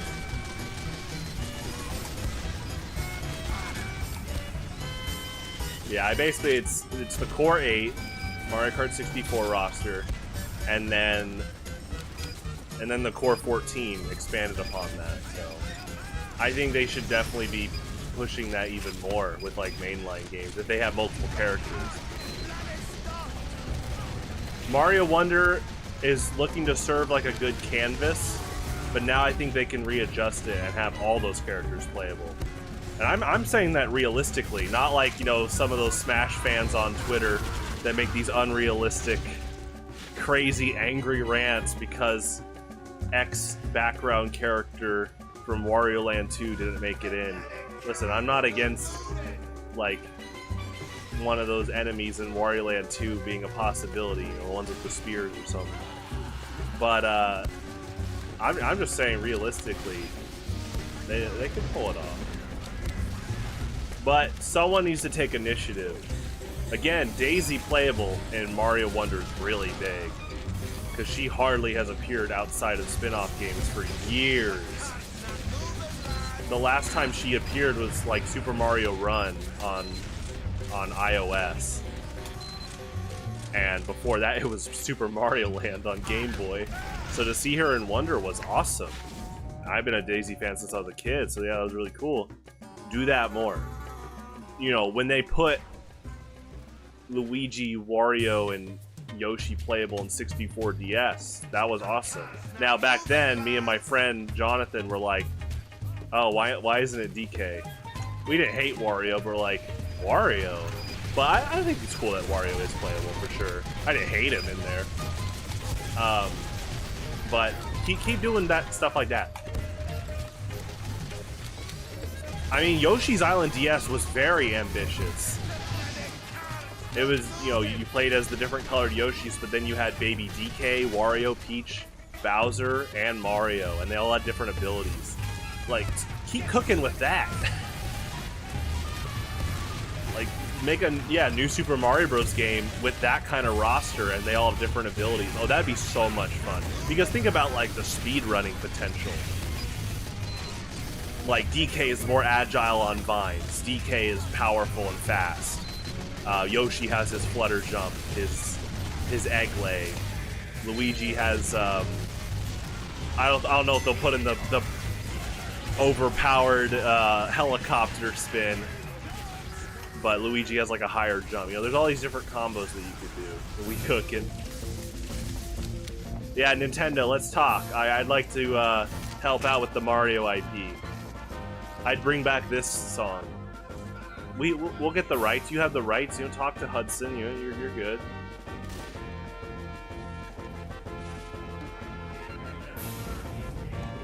I'm telling you. And also, Mario. If they make Mario Maker 3, which they probably will, because it made a lot of money, 1 and 2. Mario Maker 3 should have all the other universe templates.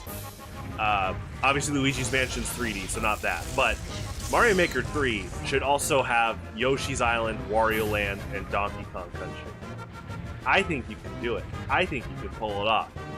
$60 game, you take the Mario Maker 2 assets, which I'm surprised there's still not Mario 2 also, so put in Mario 2 as well.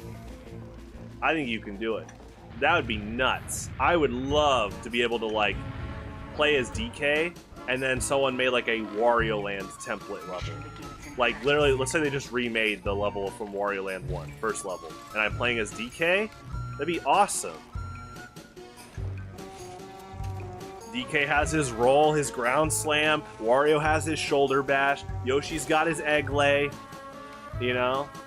Man, woo! Let's talk, Nintendo. You guys like money?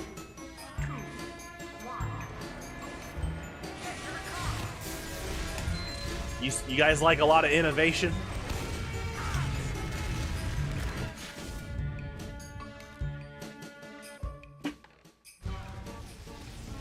Man, that'd be perfect.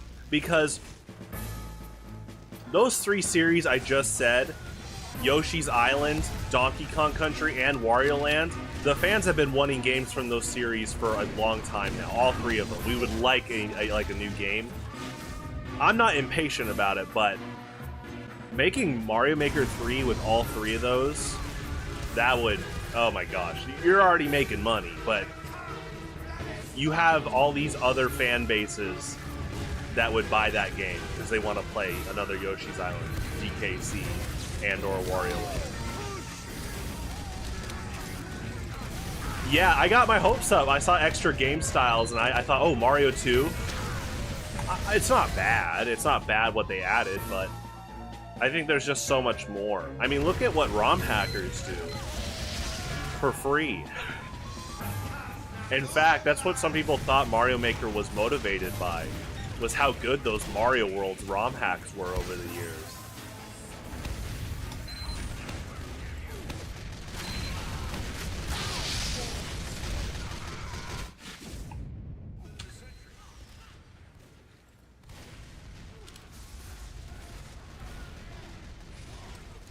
Alright, well, we played Western Land, and we gotta play the Mario Party 3 boards.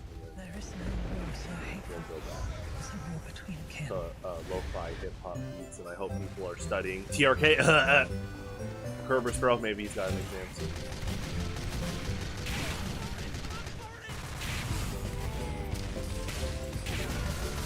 Oh, nice. Great space creation by their demo man.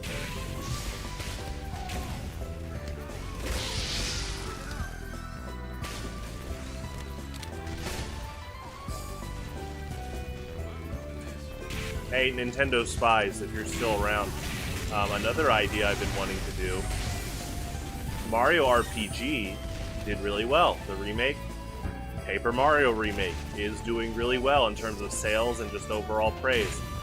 You know, not only do people want the Mario and Luigi series to come back, I feel like if you want to, you know how like, you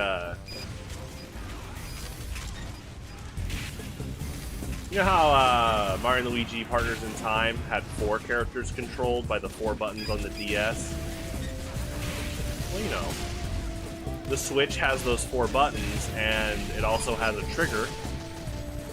I'm saying, what if you make a new Mario and Luigi RPG? Now, Scouts, again, I'm not gonna sue if you make this a game. I'd like to see this as a game. I'm telling you, Mario and Luigi and the 5 Kings, and you play as Mario, Luigi, Yoshi, Donkey Kong, and Wario.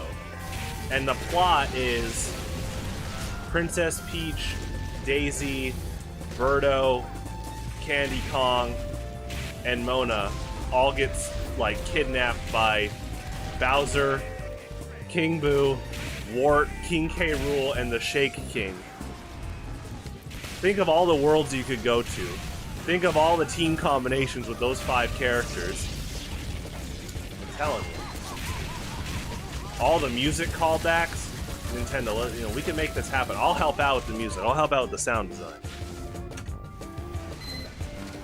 Yoshi, Wario, and DK have so much RPG potential. There was Yoshi Kid in Paper Mario: The Thousand Year Door, but there's even more.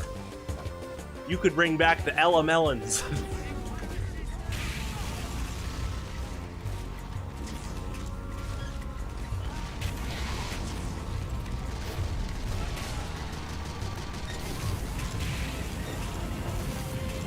That's a good question. What games would they use? You'd have to look at the perspective of, like, time, money, resources, and, like, which ones would be the most flexible. Because, okay, this is the interesting thing to tackle, is technically...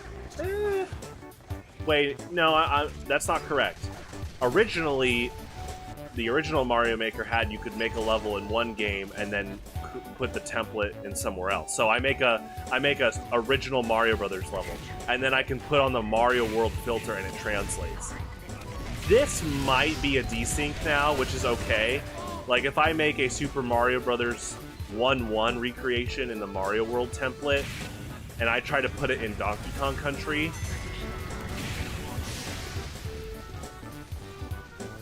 there might be a translation. It might be tough though. But I'm thinking, obviously, you just do the originals. Aside from Wario Land, you probably would use Wario Land 4 because it looks so similar to a Super Nintendo game. So Yoshi's Island 1, Donkey Kong Country 1, which I guess Donkey Kong Country can be the whole trilogy. You can take assets from all 3, and then Wario Land 4. I mean, I guess you could do Game Boy Wario Land, but I think Wario Land 4. But I guess that's its own challenge. Could you translate over? Now, I am a first... That was cool.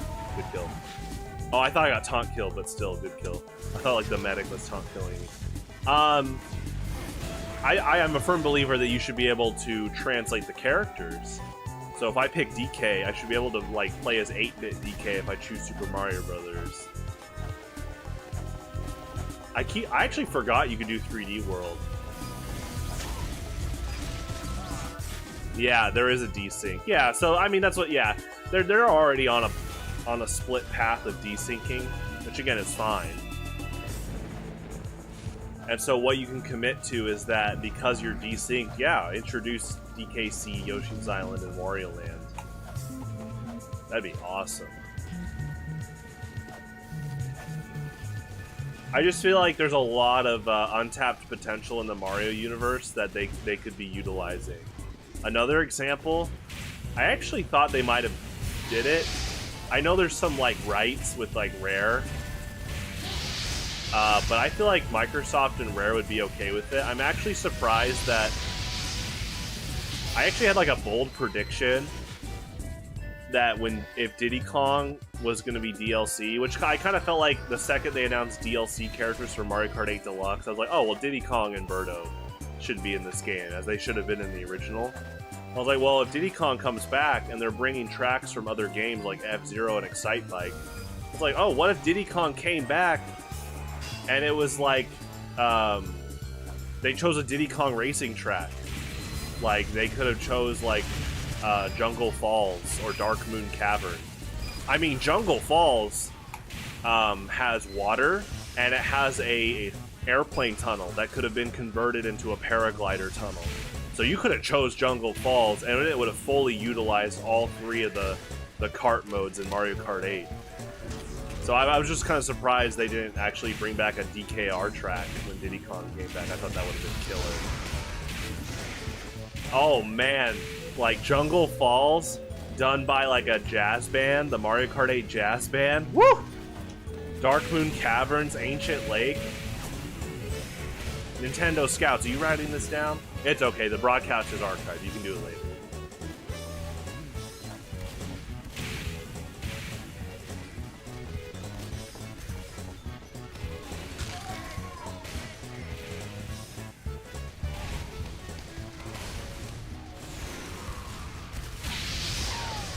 Good shot.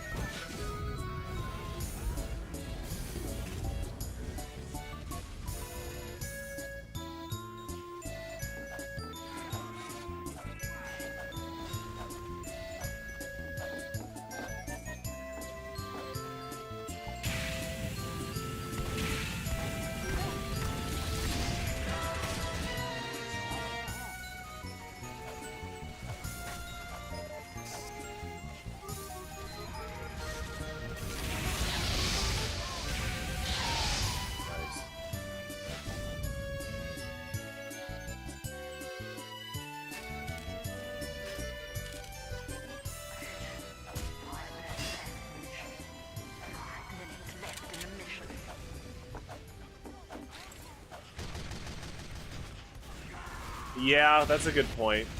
I mean, Mario is such a powerhouse IP, like the quintessential platformer IP.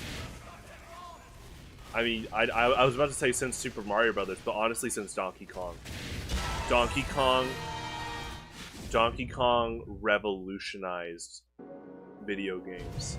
Like, hearing stories about my mom and dad playing Donkey Kong in the arcade, and it just really left an impact to them because of the way Mario moved. Like, you jump, man. You know, you're moving, you're jumping. There's all these cool sound effects.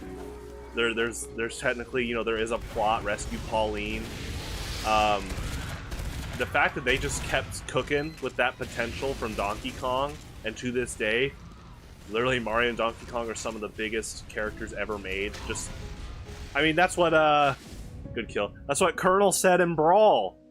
He's like, Snake, you know who you're talking to? Or you know who you're fighting? He's like, you're kidding, right? It's Mario. You know, and then he's like, there's probably not a single person in the world who doesn't know who Mario is. He's that famous. And I was like, that is a power statement. But you know what, Colonel? Yeah. I was like, even those, like, lost tribes that aren't contacted, they might have just had, like a box of Mario fruit snacks float up on shore. Bam, they know who Mario is now. So it's just like, anyone else that wants to make a level maker, I guess you'd have to start with, like, what's the IP? I'm not saying, like, oh, they don't stand a chance against Mario Maker. It's just more about, like, what's the drive here? Let's say Crash Bandicoot Maker. That'd be kind of cool. But I guess you'd have to sell it to Activision. You'd have to say, oh, Mario Maker was so well, why don't we make Crash Bandicoot Maker? Oh my gosh, I didn't even think about Sonic. Thank you. Sonic Maker? Sonic Mania was really good.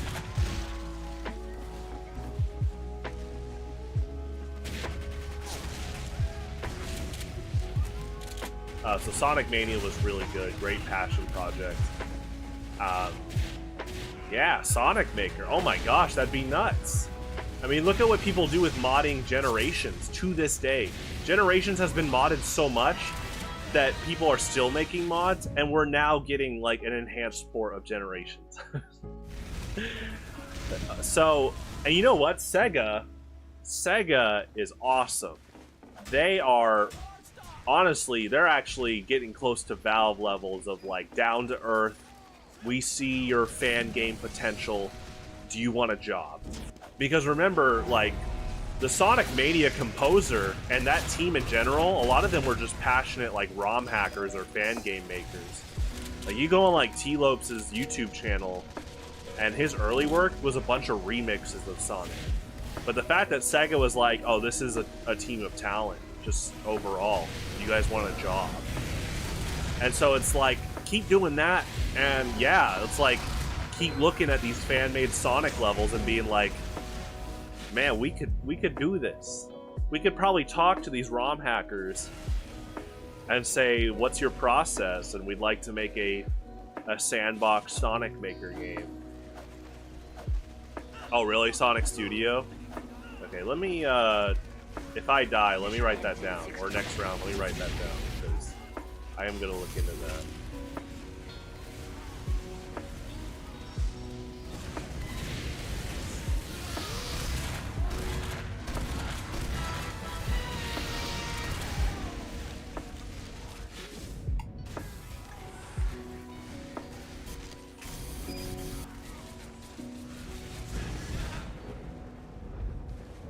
So, Mission ends in Sonic 30 Studio. seconds.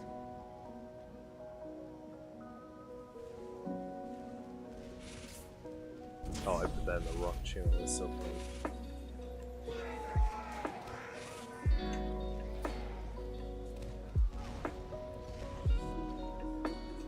Mission ends in 10 seconds. Okay. 5, 4, 3, 2, 1. Overtime.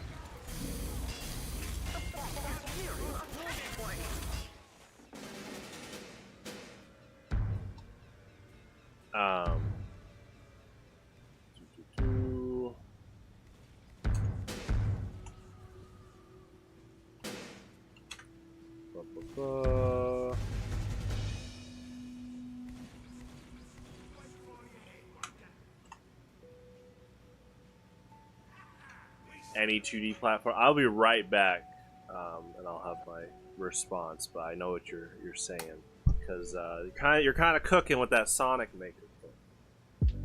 Cooking.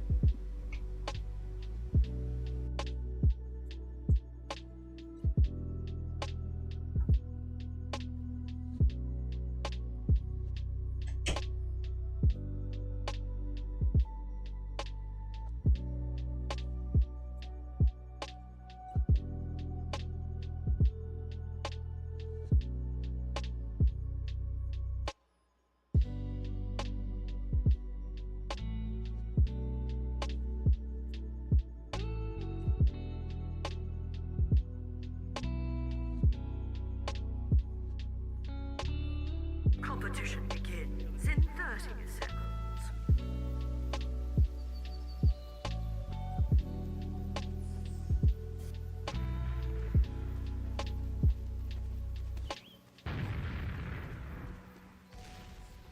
Get ready. 5, 4, 3, 2, 1. Dispenser, back.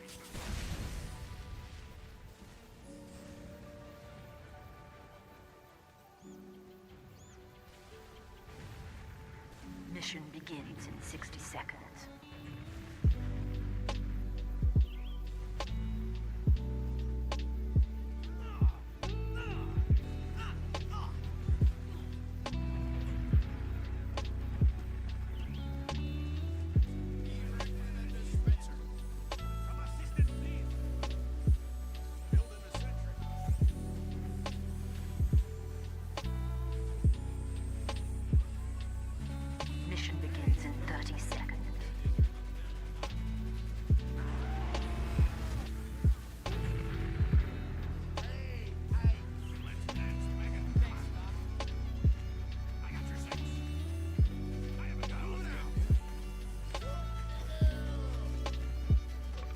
Extraction begins in 10 seconds.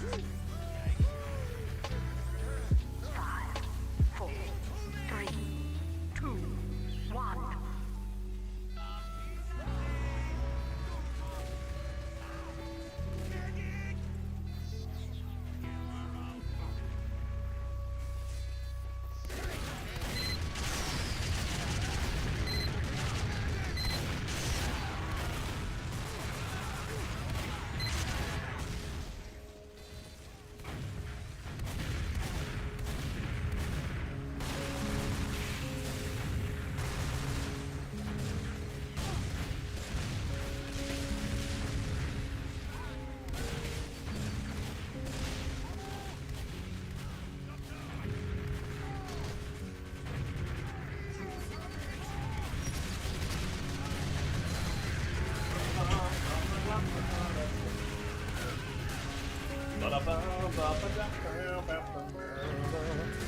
All right.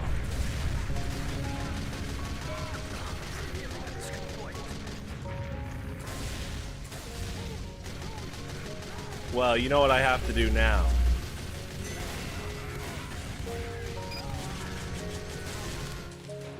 Like this is just an obligation.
So, come on, Sonic Maker, Skeleton Box is cooking, and for the rest of the stream, we got about 30 minutes left.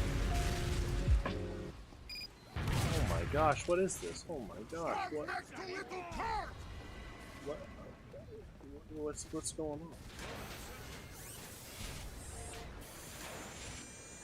What am I picking? What? Oh, hey, how's it going?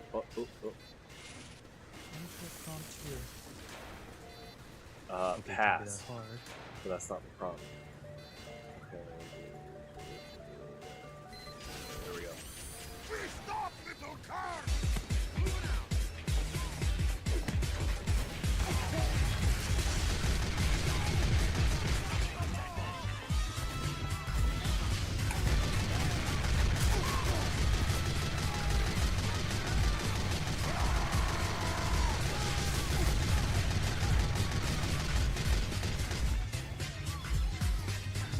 Oh, 7 months ago? Hey, that's better than 7 years ago in terms of activity.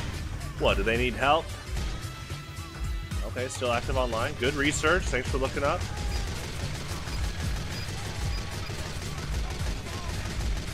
Man, I need to write some music soon. Stuff like this like really inspires me.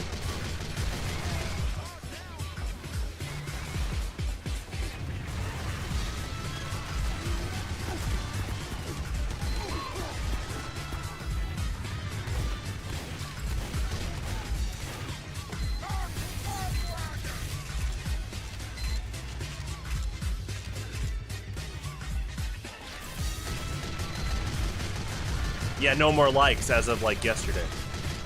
Well, you can like stuff, but it won't show. And I'll tell you, I have unfollowed people because they like some awful stuff. I'm like, well, thank you for revealing how awful of a person you are. Goodbye. And you try to give them another chance, but when they just keep liking stuff, you're like, okay.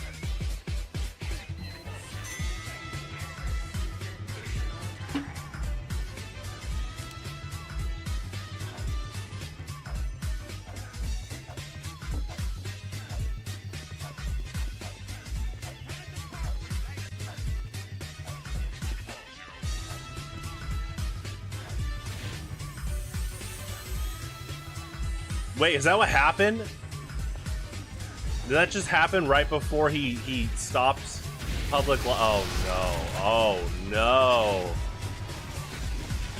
Sounded like some. It's like a Ted Cruz mistake. That was bad too. I remember that. That got bad. But in this case, it's the owner of Twitter. Man, he could have just bought Twitter and then trusted the staff, and it probably would have been a lot better. Sounds like a good bet. But then he laid off a bunch of people there, too. Oh, man. That's so sad.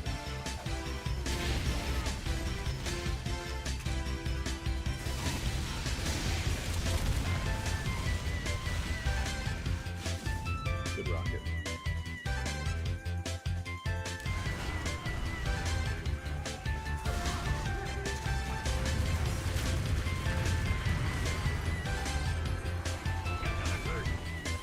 I hardly hear this remix compared to the other songs because I bought the official soundtrack and it's not in it because the composer for Sonic 1 and 2 still owns the royalties, like the rights to it, so they always have to ask him for permission. So they didn't even bother doing that for selling the soundtrack. It's the opposite case of the Star Fox composer. Excuse me, the original Star Fox composer. He wrote for the game thinking that he would have rights and royalties, but that wasn't part of like the contract. So Nintendo owns the rights to those songs. So you know, when you hear like the Brawl remix of Corneria, they didn't have to get permission from him. Unlike the Green Hill Zone or like Chemical Plant Zone, they have to talk to the original composer for like permission and like basically negotiation. Pretty nuts.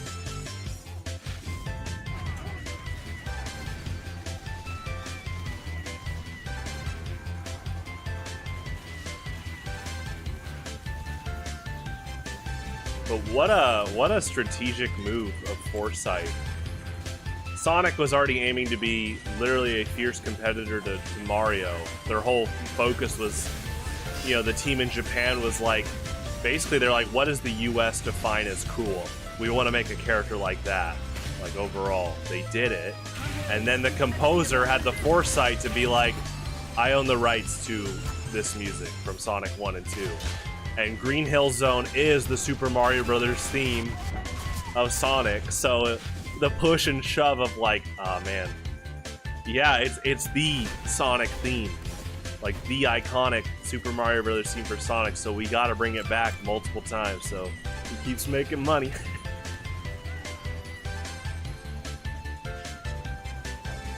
And you know what? I mean, good on him, he cooked. Sonic 1 and 2, oh my gosh. What a good, I mean, Sonic 3 was good too. I know they had help from Michael Jackson. You could hear it, definitely. I was talking to my dad about it a while back. I sent him, what song did I send him?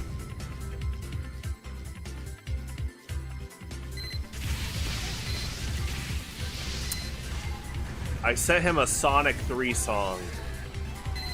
Oh, which one was it?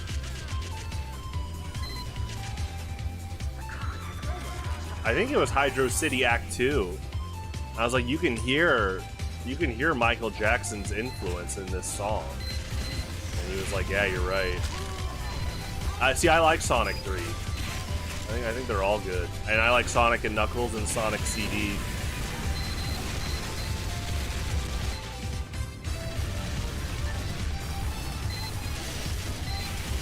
I mean, that's another, like, kind of Sonic trope, is, like, no matter how good or bad the game might be, it's basically guaranteed that the music will be good.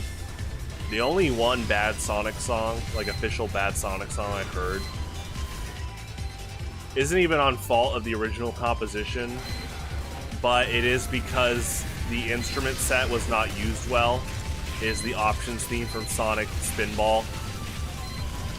It's just like the composer did not align the music to the sound chip well, so yeah, it's musically, you can see why some people call it grating, but that's the only really not good Sonic song. So.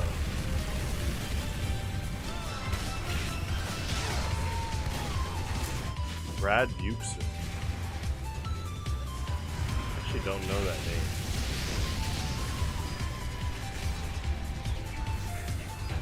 Oh, keyboardist and composer, yeah.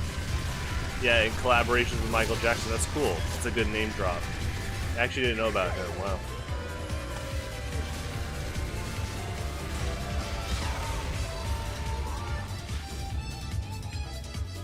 Hello.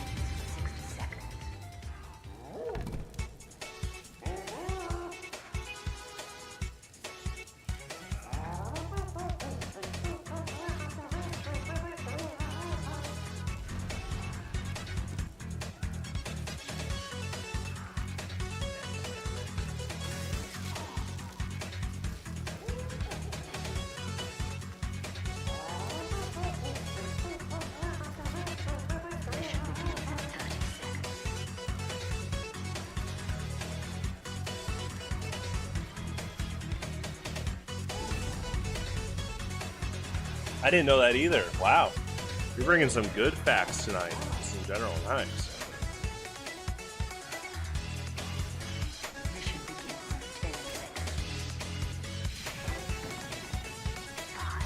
Honestly, so I had a stream delay today, and obviously I'm going to extend in compensation, but I'm actually not going to end stream until about an hour from now. It'll be 11:30 Central Standard Time. Had to do some like replanning, but yeah, I'll be here for about a couple more hours. Oh no, are we going to go through a lot of the Sonic Mania OST? Yeah.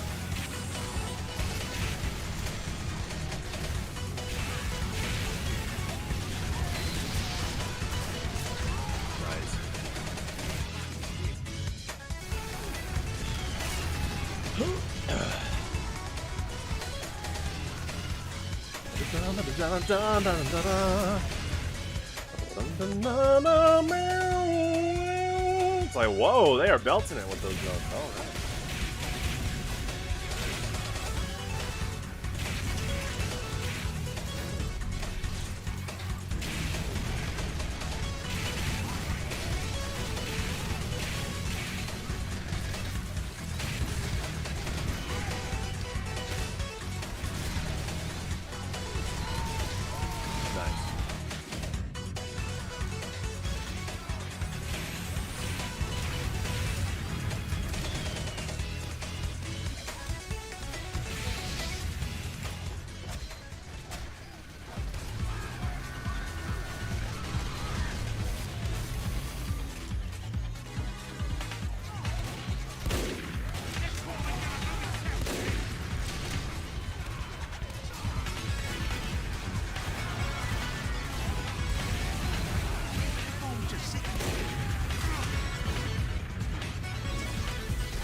Hard Times by the Jetsons.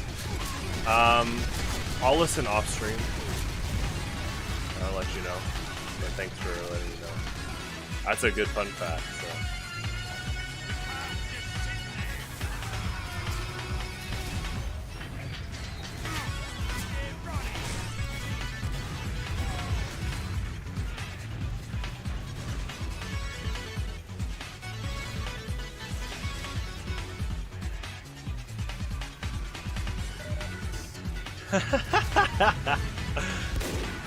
You've been a very reasonable person. See, isn't it funny? That's really all it takes. Just being down to earth and reasonable. I've had people on stream, they get unreasonable so fast, like, oh man, if only you realized that if you were reasonable, you could just have good down to earth conversations. And what do you mean you're not gonna play Skibbity Toilet for 20 hours? Okay, thankfully that never was requested, but you know.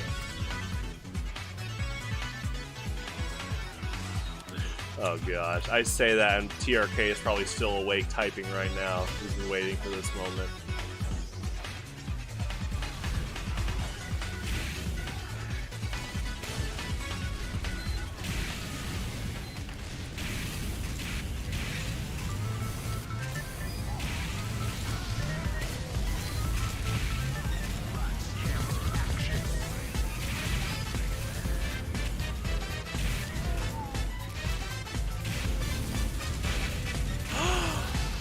There's your infraction.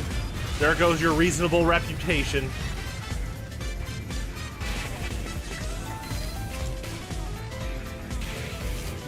Yeah, why are we talking about making a Sonic Maker when we should just make the next Skibbity Toilet scam game on iOS? Don't tell Valve.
Oh gosh. Content farm. That is, oh my gosh.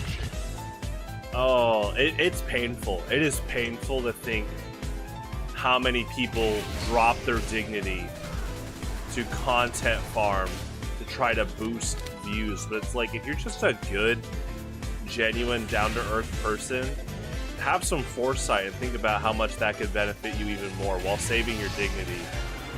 I always think of like Vinny Vinesauce, who he never tells people to ever like and subscribe, and he's just not big on like clickbaiting people, saying like, you have to check this out, I won't tell you till you watch, and blah blah blah. And more people should be like him. That'd be awesome.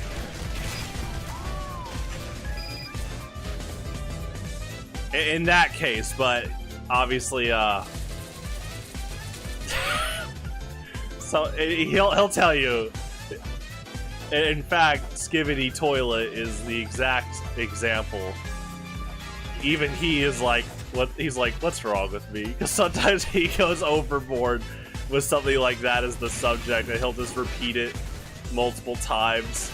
And he'll make like a 6th grade joke, and then he reflects a bit. And he's like, why did I say that? Like, yeah, at least you're kind of reflecting.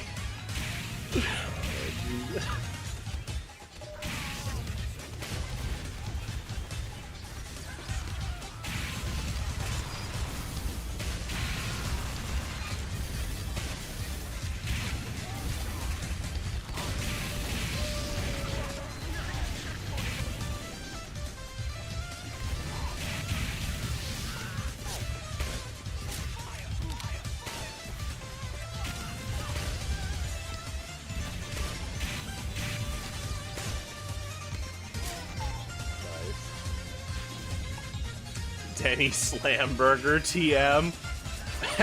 Their avatars, the Denny Slamburger. Okay.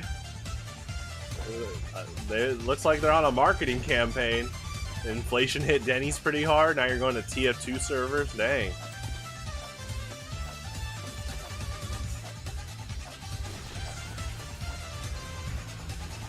I wonder how many people get killed by that person and then they go, you know, I kind of want Denny's tonight.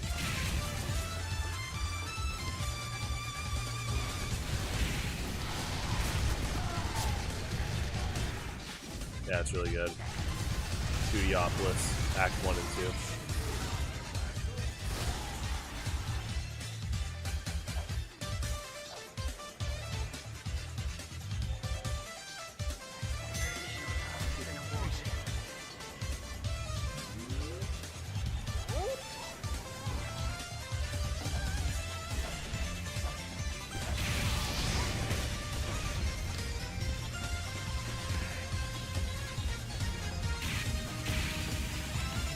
Oh yeah, Sonic Mania is killer. Man, that's another game I should stream. I actually need to finish my Sonic run, and then I could just stream a Tails and Knuckles run. I definitely should do that. I got a lot of variety games I need to do. Metroid Prime Remastered's later this month. That's gonna be. It's like the Saturday after this one. I'll do Metroid Prime Remastered, but I'm close to getting a good Switch capture setup. I just have to troubleshoot a few things. So. But if I get my Switch set up to capture on stream, that'd be good.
Oh, that's so cool. I didn't know you could do it through remote play. I do like that they kept in that Easter egg that you could play as Tails with a second controller.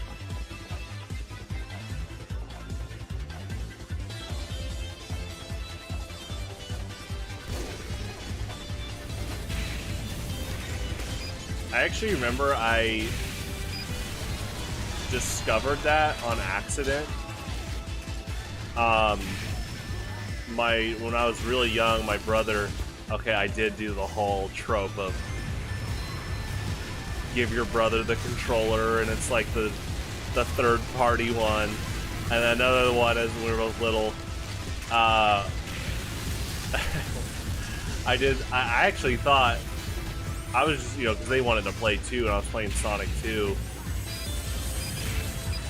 and I definitely did the whole, oh, here's a controller, you're playing as Tails. And I thought you couldn't actually play as Tails, but, just to, help them out, or, they wanted to play. And then they started, moving the control stick, and lo and behold, Tails was moving. I'm like, whoa, that's amazing. And this was on Sega Mega Collection.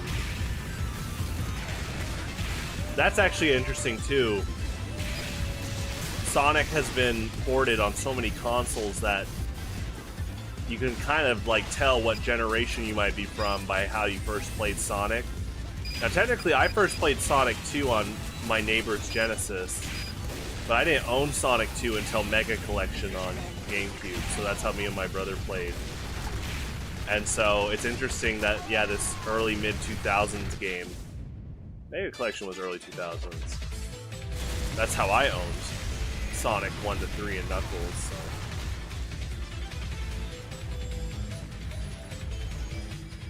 That was a, we're talking about the orange box being a good deal. Sonic Mega Collection was really good. That came out on GameCube, and at the time, the Wii, so leading into the Wii Virtual Console, the Wii Virtual Console was charging $8 per Genesis game, and that's a good deal. That's fine. So that equivalent, you're getting Sonic 1, 2, 3, and Knuckles, Dr. Robotnik's Mean Bean Machine, Sonic Spinball, Vector Man, Flicky, that's an arcade game, but we'll put it at like 500, like Donkey Kong. Sonic 3D Blast. I think that was it. 9. So that's 9 games. 8 of those 9 would be charged $8 on the Wii Virtual Console because they're like Genesis. I mean, yeah, that's like 60. That's it's like 69, close to $70, and that was a $50 game. And then it included all the comic covers from the Sonic Archie comics and other comic stuff, bonus videos. One of the coolest menu themes. I gotta pause it because I talk about how Glover Atlantis Realms 1 to 3 was Vaporwave before Vaporwave, and this actually slides in too before the Vaporwave meme craze took off. Let me do this.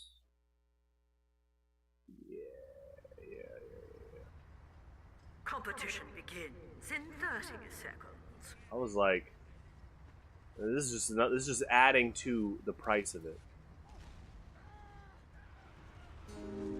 Oh my gosh.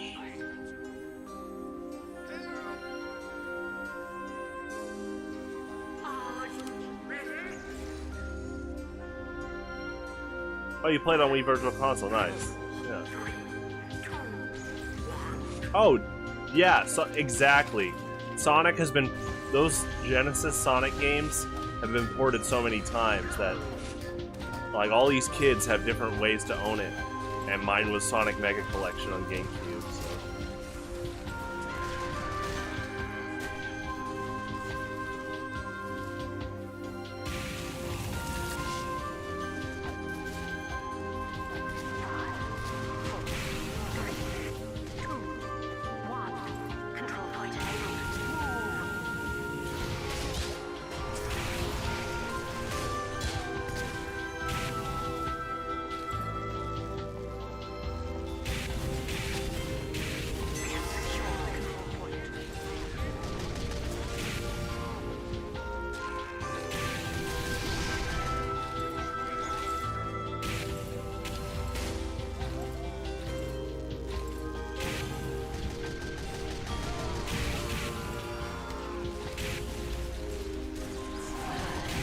Almost perfect? How so?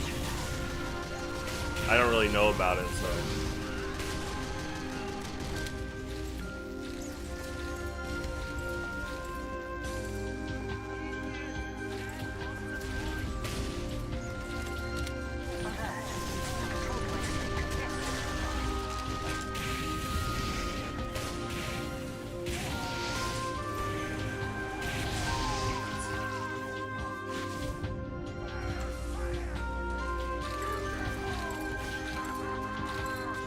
Couldn't use it? Wow. Yeah, because Sonic Mega Collection, just by default, lets you play as Knuckles in Sonic 2 and 3. Oh, that was another technical game in Mega Collection, is they had Blue Sphere. Because if you tried to put, like, Sonic 1 on Sonic and Knuckles, you could play Blue Sphere. I thought that was cool. And it's just good practice for the bonus stages in Sonic 3.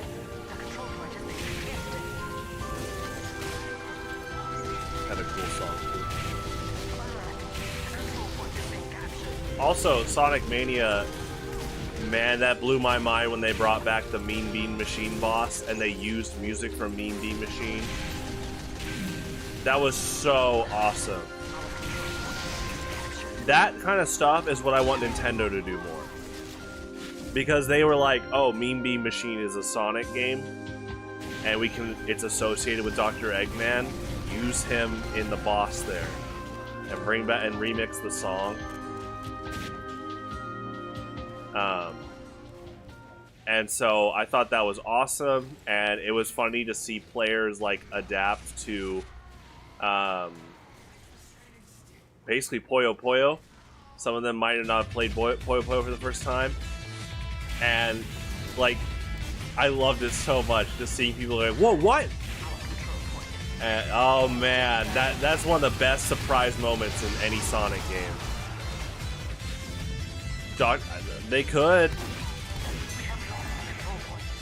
I mean, that's an easy plot you can slide in. It literally could be a Mario and Luigi RPG. Luigi gets sick.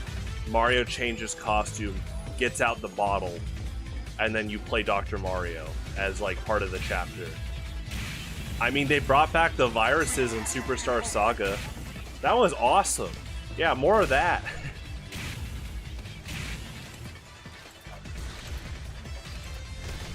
Mission ends in 10 seconds. Alert. The control point is being contested. 5, 4, 3, 2, 1. Overtime. Victory.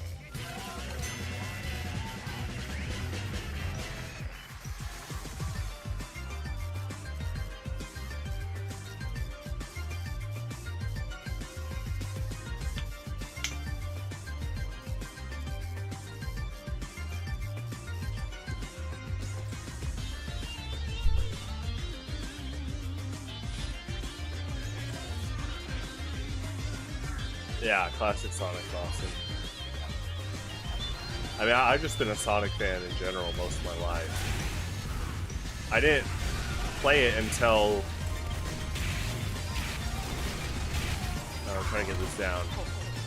1999 was around there.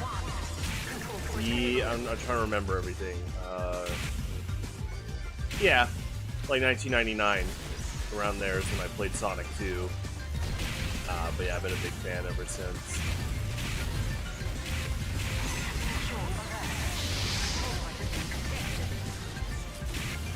I mean, they literally cooked from the get-go because of that whole... I mean, that was just like an insane marketing campaign, and that effort paid off because decades later, congratulations, you made the mascot of your company that still is one of the most popular fictional characters ever. And I do feel bad for Alex Kidd. I'm sure, I hope he's doing all right. But man, once Sonic came in, like the brand recognition of him with Sega was just like near instant because they put so much effort into him. They put effort into the series. That whole, I mean, Mario's a similar thing because Mario is an Italian-American character made by a Japanese creator. And so there was that kind of translation where Sega was like, okay, we're making Mario's rival. Obviously the whole, like, make an American character was working. Why don't we do that? And so they're like, what does America see as cool? You know, the whole skateboarder, go fast kind of stuff. So that's why they studied that, and you know that definitely aligned with Dr. Robotnik is heavily based off of Theodore Roosevelt, which is funny because Theodore Roosevelt is a pretty well-loved president, pretty down-to-earth guy. So him being the inspiration for a pretty evil villain is pretty funny. But that has very good lasting power, and to this day we were talking about how cool Sonic is, and so. Man, they cooked on Sonic 1, and then they cooked so well with just their general effort. Oh wow, I didn't know you could get gift of Bolts during the summertime as a random drop. That's cool. This has been a conversation recently because a lot of people have been praising the Pokemon Iron Valiant, and like, wow, he's so cool. This is so awesome.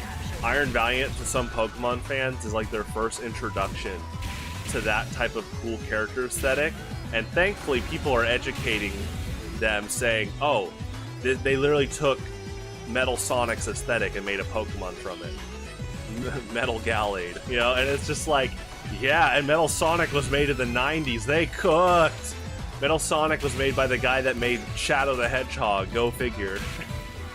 Oh, and Amy Rose. And it's just like, it makes sense. Shadow's really cool. Metal Sonic's really cool. I like Amy Rose too. But like, I look at like that anime movie that had Metal Sonic in it. Dude, from the get-go, Metal Sonic was like cold, intimidating, imposing. Killer design. And then yeah, we're kind of full circling back to Sonic's music basically always being good. Whew. Freedom burger lovers. Well, you know what though? It's not even a meme. You know, people have been saying like, be the American that Japan thinks you are, and you know the poster example is like Guile from Street Fighter and like All Might from My Hero Academia, Lieutenant Surge from Pokemon, both like the anime and the games, and it's just like yeah, Sonic kind of was aligned with that. You know, they definitely are like, man, America's got cool stuff. I mean, around that time, Guile was already out. And Guile's theme, oh my gosh. So, huge, like respect. It's like they're like, man, America knows how to do cool. And so they wanted to do that for Sonic. Oh, I like modern and classic Sonic for sure. My favorite Sonic game used to be Sonic 2, and then Sonic Colors came out in 2010, and that became my favorite. And then to round out the top 3, it's Sonic Adventure 2. But yeah, I mean, modern Sonic's cool, classic Sonic's cool. I'm hoping that this enhanced port of Sonic Generations is good. It looks good. I mean, Sonic Generations is already a really good game, so the Shadow stuff looks pretty good from what I've seen, so.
In a racing game, yeah, I could see that. That'd be cool.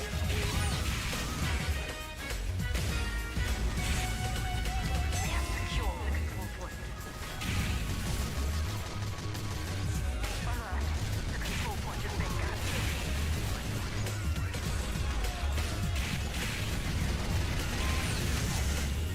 Mission ends in 30 seconds.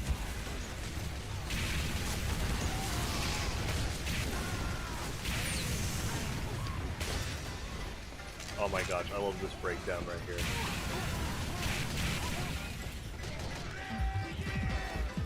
Ooh, they cooked. T-Lo kind of cooked there. I mean, this whole soundtrack's good, but yeah. That's such a good trinket. The boom.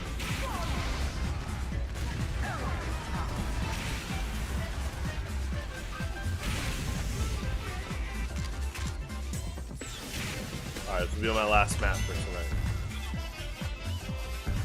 Let's even this out. Team scramble.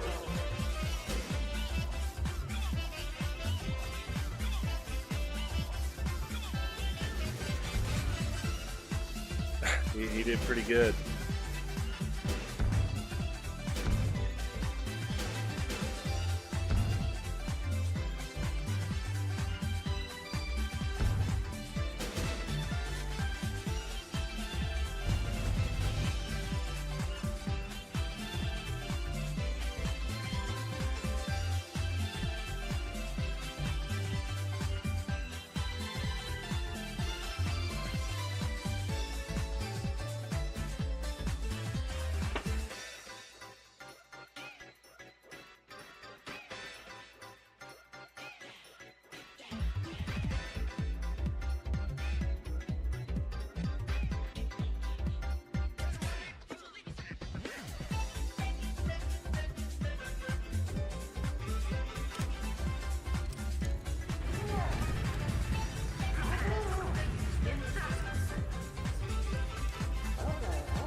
Yeah, it's, I mean, I'm sure that dev team would love to make another one, and there's a lot of potential.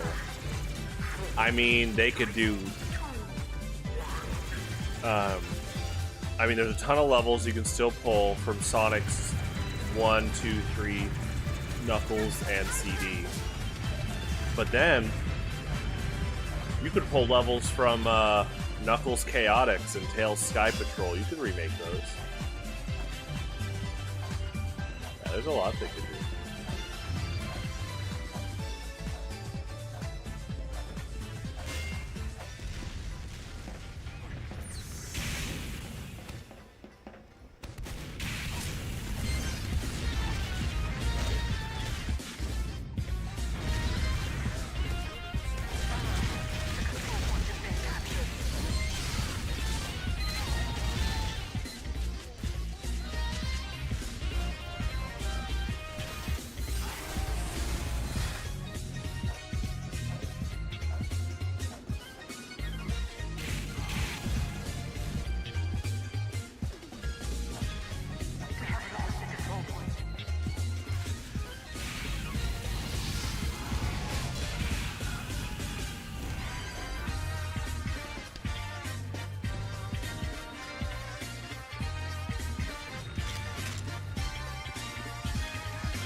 Nice, good kill.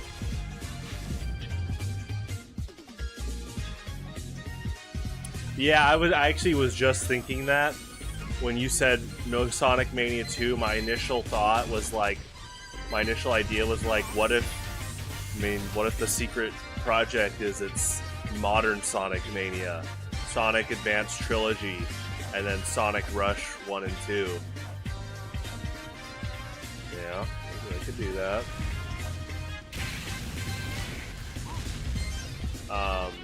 But so that could be its own thing. Sonic Mania 2 could just be from more of the Genesis Sonic platformers. But then they could also make like modern Sonic Mania for sure. And you know, I'm just saying, Sonic Colors on the DS was so different from the console one, but in a good way. Because it was made by the Rush developers, and so it was a win-win. I bought it. I mean, how often do you buy two of the same game? But because the games are so different, and Sonic Colors was already my favorite Sonic game, and then when I found out that the DS version is really different and made by the Sonic Rush devs, I was like, oh, I gotta get this.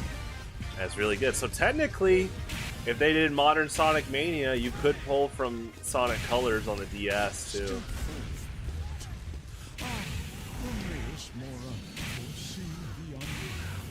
Oh, is Hermaeus Mora in an ad?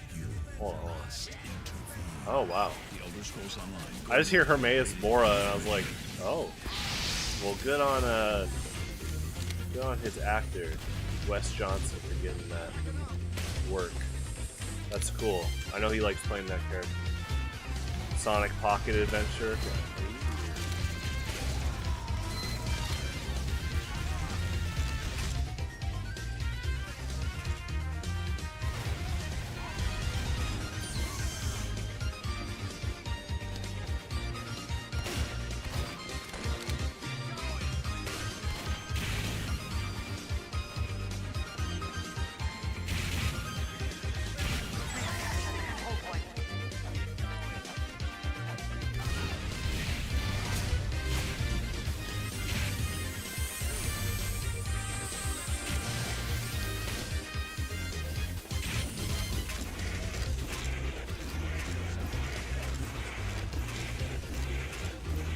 Oh, really? Gotcha.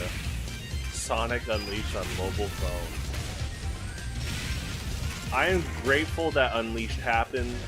Obviously, like, half the game is really good, half the game is like, eh. But because Unleashed happened,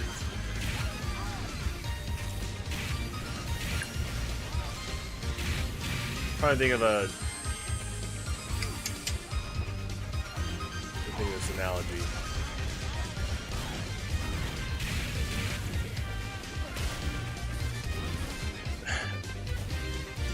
Okay.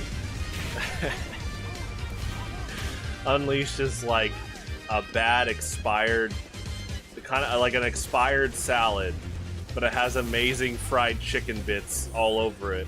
And then the developers were like, wait. The salad was expired, but this chicken's amazing. Why don't we just make a giant bowl of fried chicken? Bam, Sonic Colors. Woo! They were eating good there. That was some good food. And so I'm glad Unleashed for sure happened. I mean, it brought us good music. I think Chip's a cool character. And so, you know, it spawned my favorite game right after, because they're like, let's take the day stages and just make a full game of that. It's like, yeah, nice, good call. You know what that is? That's like the equivalent of Sakurai being like, oh, you guys like the mechanics in Melee? Alright, let's just make a Smash game, or at least a mode that's very competitive oriented. And we're gonna keep all that and just add around to it. That's literally what Sonic Colors is. Man, we live in a world of so many complaints that I try to make sure to bring up this compliment, this praise, this highlight, that we had developers not only listen to people, but they were like, no, hold on, there's good stuff in Unleashed. Let's listen to what the fans were saying too. And it was like, bam, Sonic Colors. And then they're like, alright, we need someone to compose for the stages. Hey, we're making this world called Planet Wisp. What do you got? Oh my gosh.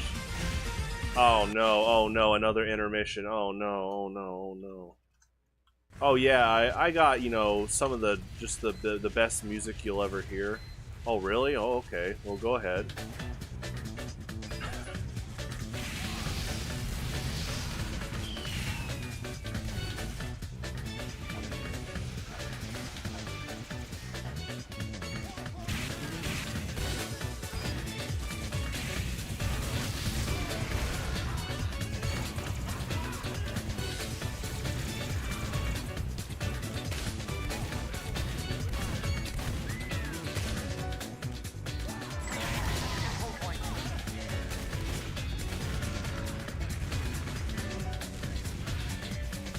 Oh, and you know the act.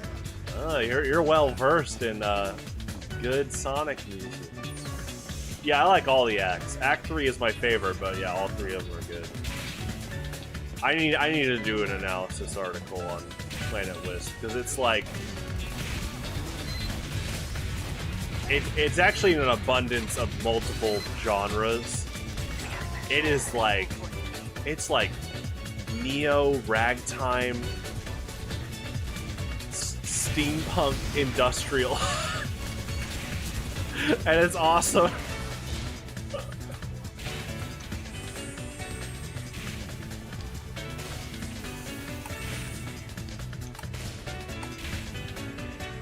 Funk, yeah, funk, neo, ragtime, steampunk, industrial. There you go. Which makes sense of the setting. Very Sonic-like. In fact, reminds me of the Sad AM cartoon where Robotnik took over a lot of like the world and he polluted that section. I wonder if they took note from that show, because that's what Planet Wisp is, especially as you're getting to Act 3. And they say, you know, Act 3 is you can definitely hear the added electronics to it. Very interesting.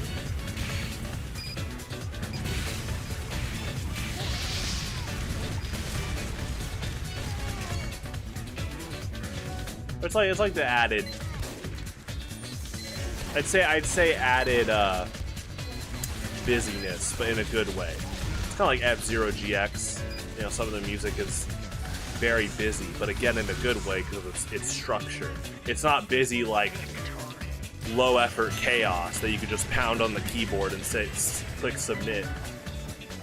Like this kind of music takes a lot of work.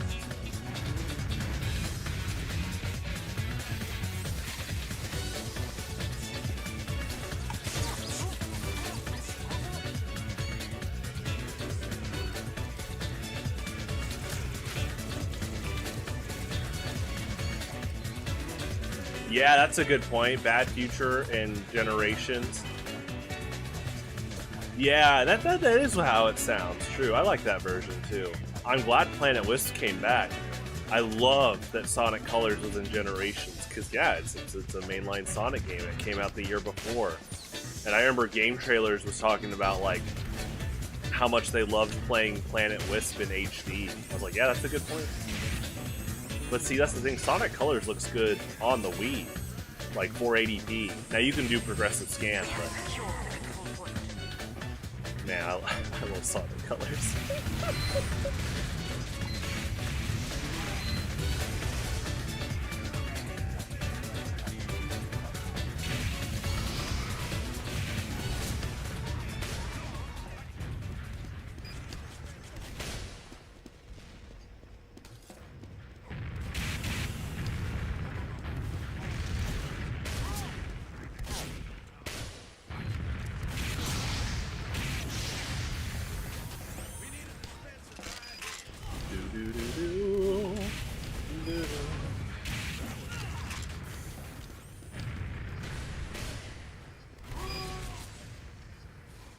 You know, they've been talking about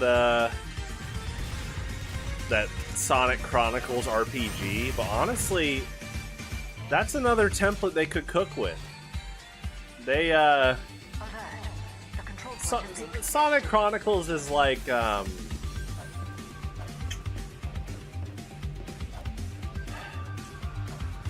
it's like an hour and a half stale McDonald's fries. But then someone like put them in the air fryer, added some salt, and they're like, wait, keep adding to this, hold on. Hopefully that's what's going to happen in the future. And they're like, wait, there is potential here, hold on. Because, you know, hour and a half McDonald's fries, I would still eat. Still alright. Pretty good food. But if they ever go back and be like, wait, we can work with this. Wait, let's do this again. Make those hot, fresh fries, salt added on it. I'm saying that they make the Sonic RPG, and the Wisps were made for something like that. Like, all those Wisps had different powers. Now, they're like an RPG summon, and they give you all these different abilities on command. Woo!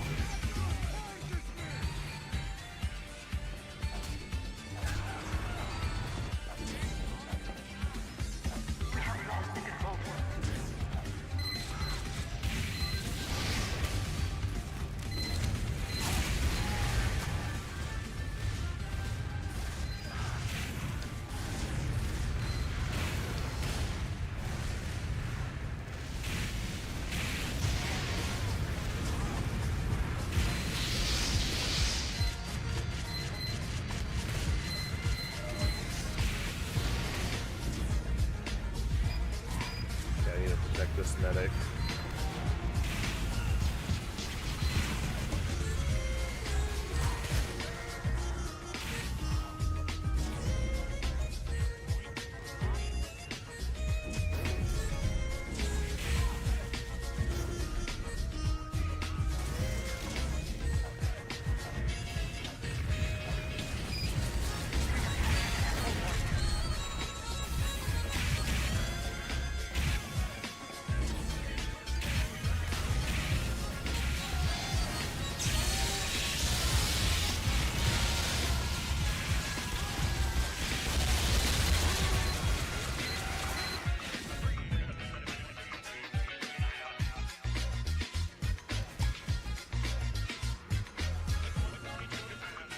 Oh, send tweet. Potential to cook, but they were microwave. Oh, I will tell you, microwaving malto meal, it's all right, but then you make it on the stovetop and it's a lot better. It's kind of like after I got an air fryer. You know, once my family, both sides of my family, mom and dad's side, they got air fryers the past few years. It's such a game changer, even just reheating food, like reheating pizza in an air fryer, it is a huge difference compared to a microwave overall. Okay, that's a good statement. Cooking with the microwave.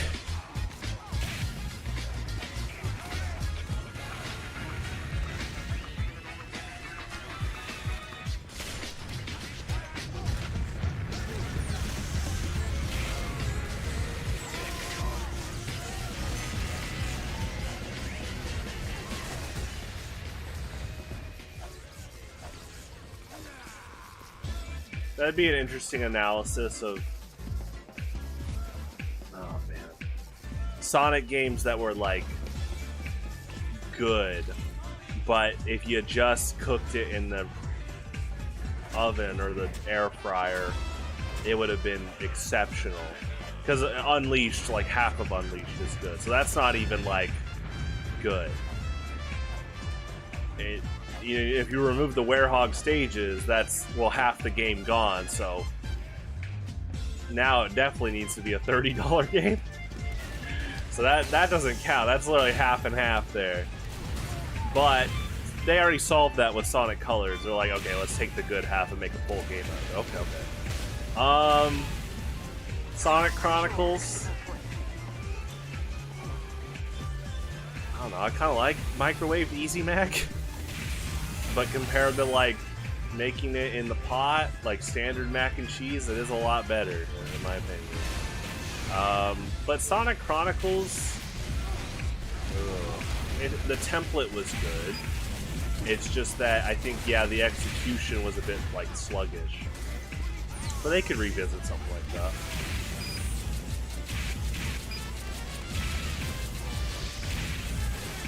Okay, Shadow the Hedgehog's a good example. There's a lot of cool stuff in Shadow the Hedgehog. Actually cool.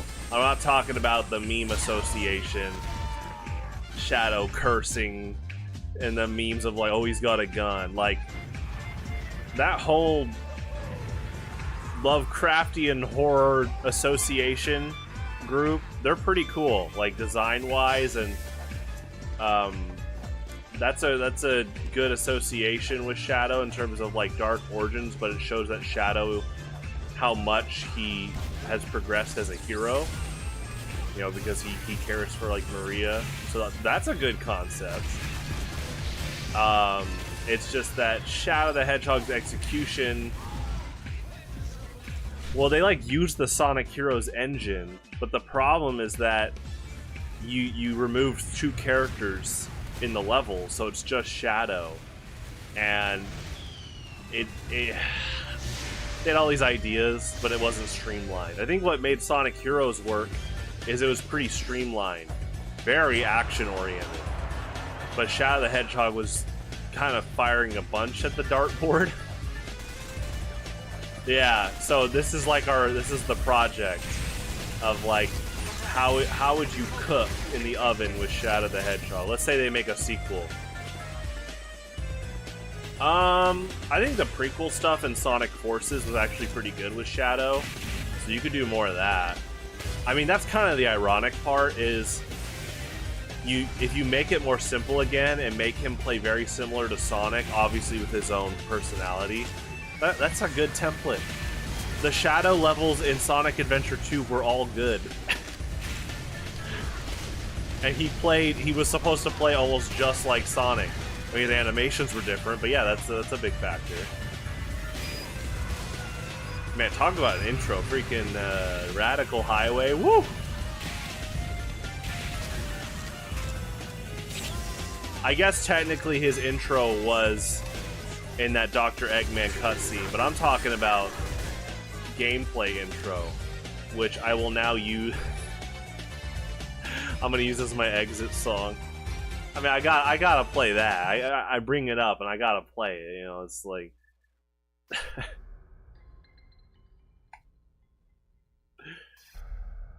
Make an FPS. I mean, you could make a good game. It's just like, I'm not gonna judge by genre, like default genres. No, I'm not talking about, you know, that's a broad statement, genre, but it's like music. Like, the generalized genres, I'm not gonna judge by that first. I just think, yeah, it's kind of, sometimes with Sonic, they got over ambitious. The Werehog, Shadow the Hedgehog levels in general, that they've realized that, oh, we need to kind of go back to our roots again, like very action oriented. And you got Sonic Colors, Sonic Generations, and I mean, we're about to get the Shadow levels in Generations, so let's hope that's good. That could be a very good template. In fact, I think this is the full circle ending conversation, is that if Sonic Generations plus Shadow does well, this is probably like their, I wouldn't call it their backdoor tech demo, excuse me, or like their backdoor template, but honestly it kind of feels that way. If this game does well, they're like, oh, we could use Shadow in this system more.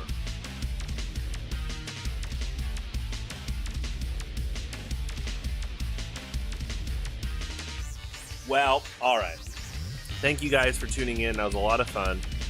I will be back tomorrow for Street Fighter 6. Remember to register for Friday Night Mugen.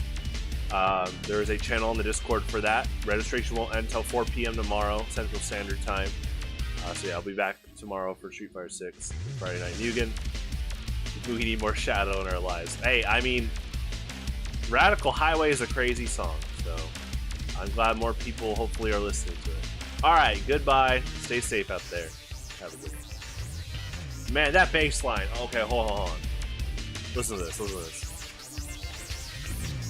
Oh my gosh. Hold on, I'm gonna replay this one riff. Hold on.